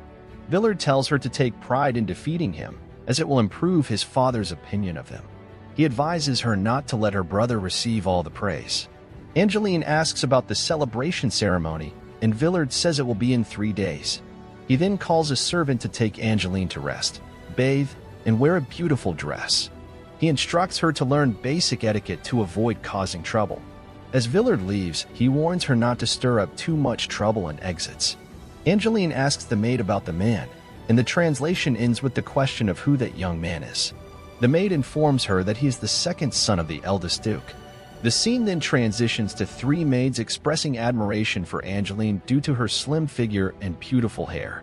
They contemplate hairstyles and dress colors that would suit her. Angeline, feeling tired from her journey, asks them to postpone the discussion until the next day. The scene shifts to Angeline sitting, and one of the maids brings her dinner. Angeline is surprised to see that the maid is her friend Gale-san. Gale-san reveals that she sneaked inside since social events are crowded, making entry easy during the chaos. After finishing their meal, Angeline asks Gale-san why she infiltrated, and Gale-san explains that she suspects something suspicious. She tells Angeline that even the second son of the eldest duke and influential noble families, including the crown prince of Roshia, were invited. It's a significant occasion. Gale-san mentions that Villard, the second son of the duke, suggested Angeline's name when the crown prince asked for a star to perform, as he competes with his brother Ferdinand in everything. They're not exactly enemies, but their relationship with their younger brother isn't good. Someone knocks on the door, and Gale-san opens it to an angry girl, Lezelet, the eldest duke's daughter. She demands that Angeline open the door immediately. Gale-san informs Angeline that she's Lezelet, and she enters, taking a seat. Lezelet asks Angeline about her adventures, expressing her love for such stories. Angeline recalls her past when she asked her father to tell her stories. Lezelet asks Angeline to share a captivating adventure, and Angeline wonders which story she'd like to hear. Later, we see Lezelet thanking Angeline, stating that her story was very entertaining, and she considers them friends from that day forward. Because she wanted an adventurous friend, Angeline tells Lezelet that she agrees to become friends. Lezelet then stands up and informs Angeline that she will reveal her secret. The scene transitions to Lezelet and Angeline heading down to the dungeons and going to the cell where Kasim is held. Kasim informs them that he told Lezelet not to come back to him, angering her. She questions his tone after she brought him a drink. Kasim stands up and asks if she brought her friend this time. Lezelet introduces Angeline as the Demon Kingslayer, and Angeline introduces Kasim. Angeline asks why Kasim is imprisoned, and he explains that they caught him after he escaped from a restaurant without paying. He then used his magic to take a bottle of drink from Lezelet. Angeline observes that he seems to be a very powerful sorcerer and asks if he wants to get out of the cell. Kasim replies that he doesn't have much to do outside. Angeline expresses that looking at him makes her feel like something valuable is wasted. Kasim says she's right and that he wasted his life. Angeline then asks if he has friends that he cares about, and Lezelet looks at her, questioning if only adventurers can understand that. Angeline mentions that the place is very cold, and she wants to leave. The scene transitions to Angeline lying in bed, showing signs of exhaustion. She wonders about her father's current actions and falls asleep. The scene then shifts to the Adventurers Guild, where the guild master places his hand on his cheek, wondering if Angie-san is okay. He hasn't seen her for a long time and hopes that the city she went to will provide the support she needs. At that moment, the Red Ogre and the girl enter the guild, greeting everyone. The guild master recognizes them, and the Red Ogre introduces himself as Angie's father, expressing his desire to meet her. At this time, Angie's friends approach the Red Ogre and express their happiness at seeing him again.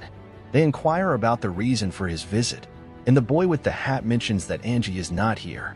The academy director intervenes and informs them that Angie went to receive an honor in the western part of Tokyo City and will stay for only 10 days.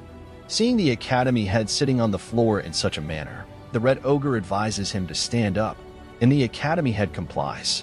The director apologizes to the Red Ogre for sending Angie to this place, but explains that the city requested to honor her. The Baldgrief smiles, stating that he is glad she didn't miss the celebration to return home. During this time, Mr. Lionel quietly weeps for Angie's father's kindness. Mally scolds the academy head, expressing admiration for his amazing qualities but ultimately deeming him useless.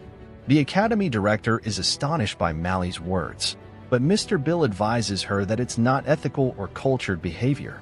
Mary apologizes for her actions. Then, the girl with the big hat, Miriam, wants to get to know the girl from the land of elves, named Mari. In the meantime, the secretary informs them that Mary came to register at the academy as an adventurer. The secretary calls Mary to complete the registration quickly. The academy director then addresses them, mentioning that Mary came to register as an adventurer. However, the secretary returns to Mr. Bill and inquires about the authenticity of the matter regarding his daughter searching for a husband. She wants to confirm its credibility, leaving Mr. Bill shocked by her words. Then she quickly goes and informs him that she didn't say anything. We then see Mr. Bill, who appears very surprised, as evident from his facial expressions and eyes. Anise informs him that this matter is indeed true. She is searching for a girl for him to marry. Then we see Mr. Bill looking quite bewildered and shocked, but Anise tells him that it's true, and she is looking for a girl for him to marry. Next, we see Mr. Bill recognizing the little girl, and he introduces herself as Charlotte. He thanks him for saving her back in Bordeaux, and she rushes toward him, hugging him. Then, he asks them about the matter of searching for a wife. The scene shifts quickly when the academy director is alarmed that people are witnessing them, as they are quite conspicuous with his wooden hair and leg. He instructs Mr. Bill that they need to manage the situation. In the meantime, the scene transitions to when the academy director is shocked to find out that Mr. Bill is friends with Mr. Graham. However, Mr. Bill doesn't care.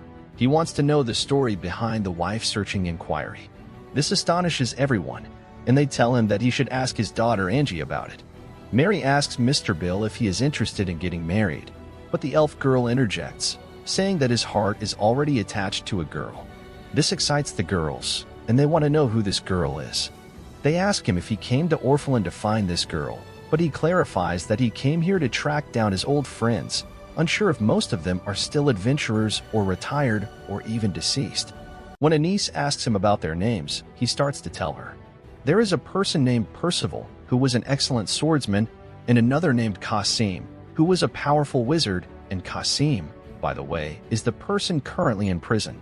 He continues by mentioning another girl from the elves named Suddy.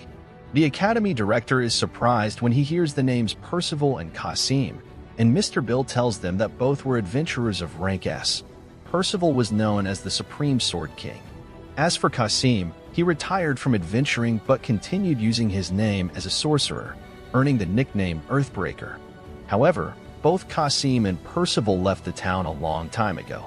Suddy, the elf girl, also left before them, concluding their careers at rank A. Mr. Bill thanks the academy director for providing him with this information, and the director apologizes for not knowing their current whereabouts. Still, Mr. Bill insists that having this information is enough, and he will search for them himself. Anise assures him that they will help him in this quest. Mary, who had been lost in thought, speaks up and reveals that she knows Mr. Bill's beloved from Orphelin, and her name is Suddy, the elf girl. The old couple enters the scene, greets everyone, and recognizes Mr. Bill as the Griffin Bill. The elderly man salutes him, but the man with white hair tells him to be silent, as he lacks proper etiquette. He introduces himself as Dordos and mentions that they are Angie's friends. Mr. Bill expresses great honor in meeting them and says he truly knows them. Cherbourg is surprised that Mr. Bill knows him and laughs a lot. Then, Dordos tells Mr. Bill that they want to duel him. Cherbourg expresses his desire to duel the Red Ogre, hearing about his great strength. Dordos also wants to fight him, wishing to see the swordsman who managed to deflect Angie's attacks before his death. Mr. Griffin tells them that he is not that impressive, but Cherbourg thinks it's exciting. Cherbourg is thrilled at the prospect of two powerful swordsmen clashing. Dordos, too, wants to witness it, and he's happy that he will get to see two strong swordsmen battle. He then expresses his joy at the thought of watching two powerful swordsmen face each other. Mr. Griffin, unaware of their expectations, agrees to the fight. Afterward, Mr. Griffin meets with friends and some townspeople who gather to witness the battle between Mr. Griffin and Cherbourg. They prepare for the duel, knowing that each of them is exceptionally strong. Then the fight begins at this time, with Cherbourg attempting to strike Belgriff, but he manages to block his blows. Cherbourg then tries to attack him multiple times, but to no avail. After that, we see Belgriff hitting Cherbourg with his sword with great force on his arm, but as we know, Cherbourg is a very strong person who can deflect Belgriff's blow using his immense strength. Belgriff falls to the ground, appearing exhausted, but he conceals his immense strength. Cherbourg then mocks him for not finding anyone challenging enough to face him. He then suggests they go to the tavern to have their favorite drinks and tells him to share everything about himself. Bordeaux the Silver speaks to him, advising him to rest today to be in the best condition for tomorrow's duel. The next day, we see the beautiful Angie wearing a stunning dress, admiring herself in the mirror. She sees the beauty of the dress and realizes her indescribable natural beauty. Gale enters at this moment and tells her that she looks fantastic in the dress. Angie panics and asks Gale not to do that again. Gale laughs and assures her that she looks very beautiful and incredibly charming. Angie asks if her father will like it, and Gale says he will cry tears of joy at the sight of her beauty. Angie is overjoyed and asks Gale to go for a walk to test her ability to walk in the dress. Angie objects to this, saying she can walk easily. However, when she tries to walk, she falls immediately. Gale mocks her, saying she needs to learn to walk in it to avoid stumbling again. Angie gets angry. She tries to walk as Gale instructed, but she struggles, becoming frustrated. She wonders why people make dresses that hinder movement so much. Suddenly, as she strolls through the palace, she stumbles again. But at this moment, Mr. Fernand comes to Angie's rescue. He admires her beauty and asks where she's heading. Angie responds in a less than polite manner, prompting Gale to bite her in the back. Angie realizes that Mr. Fernand is the heir to the Duke, and he engages her in conversation. Mr. Fernand expresses his surprise at not having seen her here before, despite being acquainted with all the beautiful girls in the vicinity. Angie reveals her name, and Mr. Fernand is captivated by her, as he never expected the Demon King's assassin to possess such beauty. Mr. Fernand requests to accompany her, suggesting they take advantage of the beautiful weather to stroll in the gardens rather than staying in the palace. He takes her hand, leading her outside. As they exit to the gardens, Mr. Francois, Mr. Fernand's elder brother, approaches them and inquires about Angie. Mr. Fernand informs him that she is an honored guest at the party. Mr. Francois, recognizing Angie as the black-haired warrior who killed the Demon King, introduces himself as Francois. He looks at her in a peculiar way, and Mr. Fernand continues to converse with her. Mr. Fernand mentions that his younger brother takes the responsibility of guarding the palace seriously. Francois warns his elder brother about the possibility of someone suspicious sneaking into the palace, emphasizing the need to be vigilant. He advises Mr. Fernand against scaring their guest, expressing concern that their father won't be pleased with such behavior. Francois insists on the importance of coordinating efforts to monitor the numerous guests. He then addresses Angie, cautioning her not to be overly confident, as unexpected challenges may arise during the party. Francois hints that there might be something between them all. The scene transitions to a mysterious place, a cell containing an unknown person.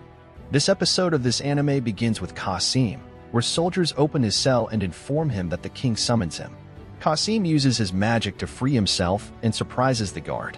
The scene then shifts to Angeline, standing in front of a mirror, wondering if Kasim is still below. She goes to the cell, finds it empty, and wonders where he is. Suddenly, the younger prince appears behind her with his guards, asking her what she's doing there. Angeline tells him she was just taking a walk, and he finds the cell empty. The prince tells her not to worry and that he can't defeat her in a fight. He approaches her, asking if the palace impressed her or if adventurers of her rank find it unimpressive. Angeline responds that she doesn't know what he's seeking, and he calms her, revealing that he is a family outcast, just like adventurers. Angeline reacts passionately, and he asks her if she understands the feeling of being unable to climb, no matter how hard one tries. He then laughs, mentioning he prepared entertainment for her and invites her to the dance party. The scene transitions to the dance party where everyone, including Angeline, Gale-san, princes, and guards, is present. Angeline sits on a chair, wanting to go home. The prince with yellow hair approaches, advising her not to hide her beauty and suggesting they run together. He offers his hand to lead the dance, mentioning he will lead. Another guard informs him they couldn't find Benjamin, and the prince asks Angeline for her name. When she tells him, he compliments it. Another guard interrupts, asking if Angeline insulted him. The prince explains he invited her to dance, and Angeline asks about the man. The guard angrily reveals he is Crown Prince Benjamin, leaving Angeline surprised. Then the scene transitions to the honor ceremony. We see Prince Benjamin sitting amidst his family, winking at Angeline, who sits with Gale-san in the back. Gale-san asks Angeline how the Crown Prince is, and she tells her that he is a young man adorned with unmatched charisma. Despite being a highly skilled warrior and a brilliant scholar, he was considered a fool a few years ago. He used his handsome appearance to deceive many women and spent lavishly. However, he has now become dominant, and there is no struggle for succession. Before, people saw him as a fool, but he used his looks to deceive many women and spent money extravagantly. However, a few years ago, he transformed into an exceptional and dominant figure, with no competition for the throne.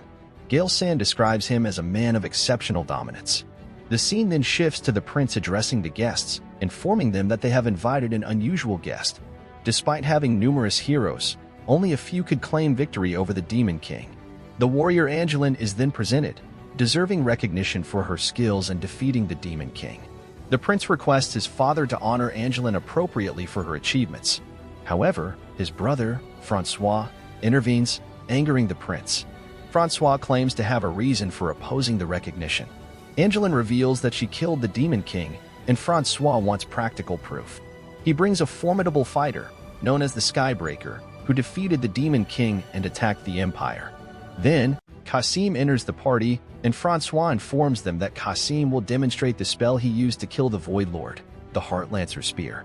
Kasim raises his hand, using his magic to transform threads into mountains and shatter distant shackles. He then announces that he will blow up the roof, proving his identity. The prince, Benjamin, requests him not to destroy the hall, as he has already proven himself. Kasim stops using his magic, surprising everyone. Benjamin applauds and expresses his desire to see Angeline's abilities firsthand. Francois tells Angeline that this is the perfect opportunity to showcase her powers.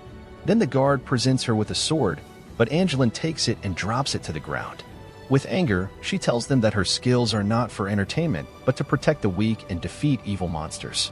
She refuses to perform as if the honor she receives is just for a show. The prince's father speaks up, acknowledging Angelina's right to her feelings. He approaches her, expressing his joy and asking her to accept this honor.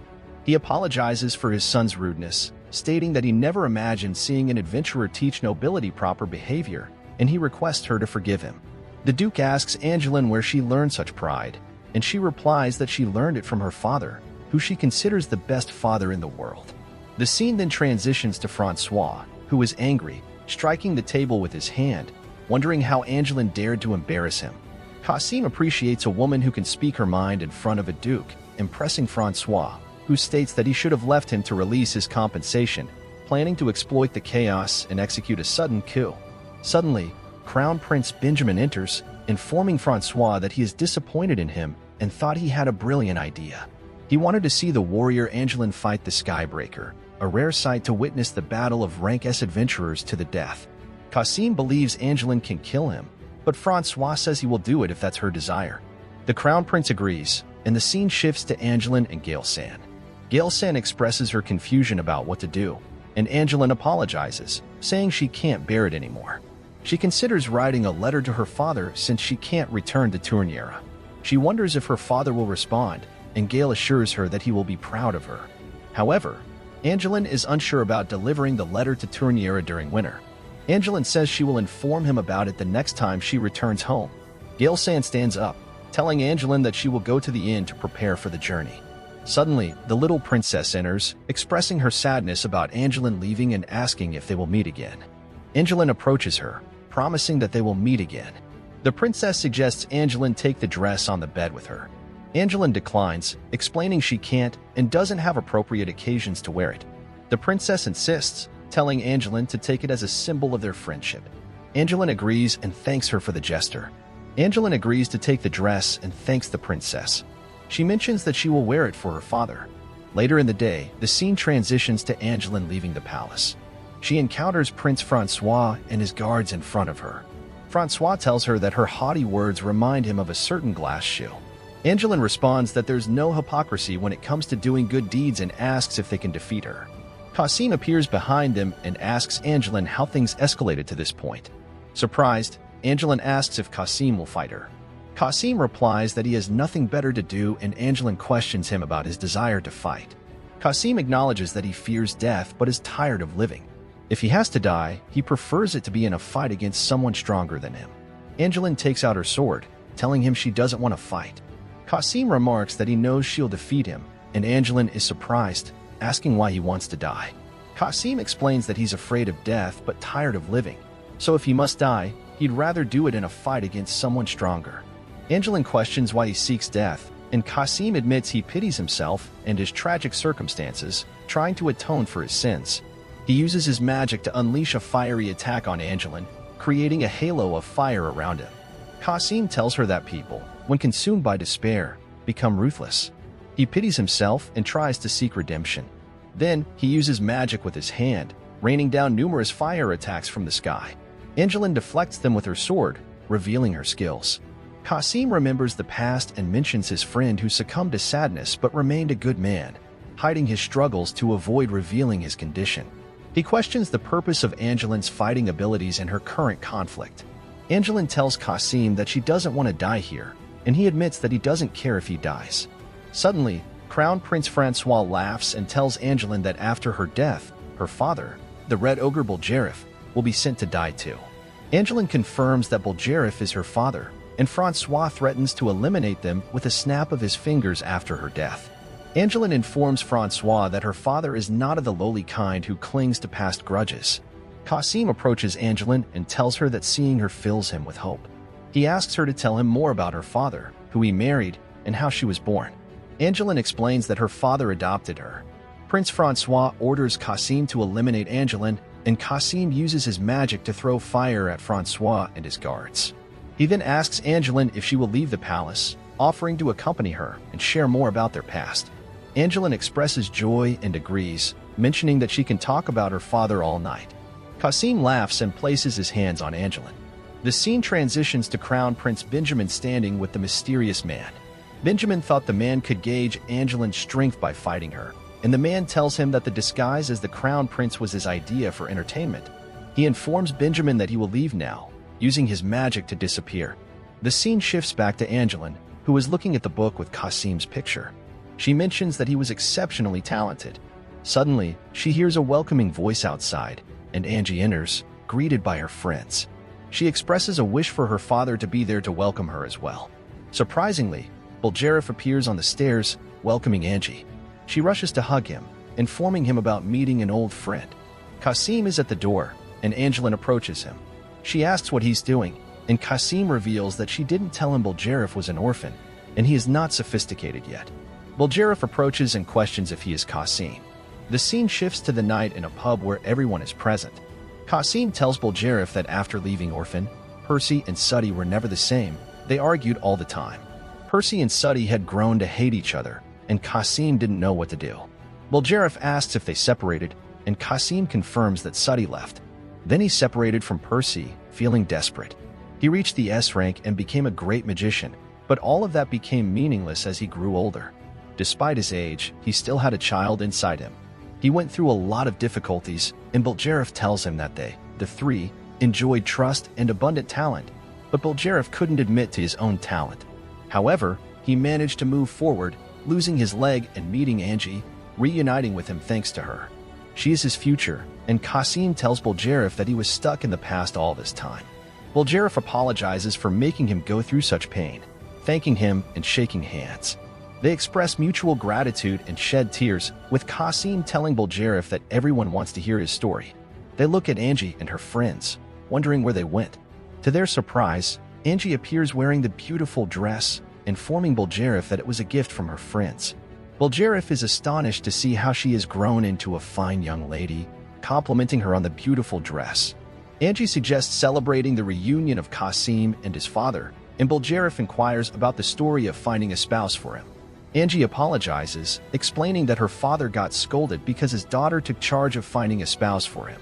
Bulgarif laughs, telling Angie not to play such pranks again, but he is proud of her for going to Esteghlal. With this happy ending, our episode concludes. To watch more episodes, please subscribe to the channel and activate the notification bell.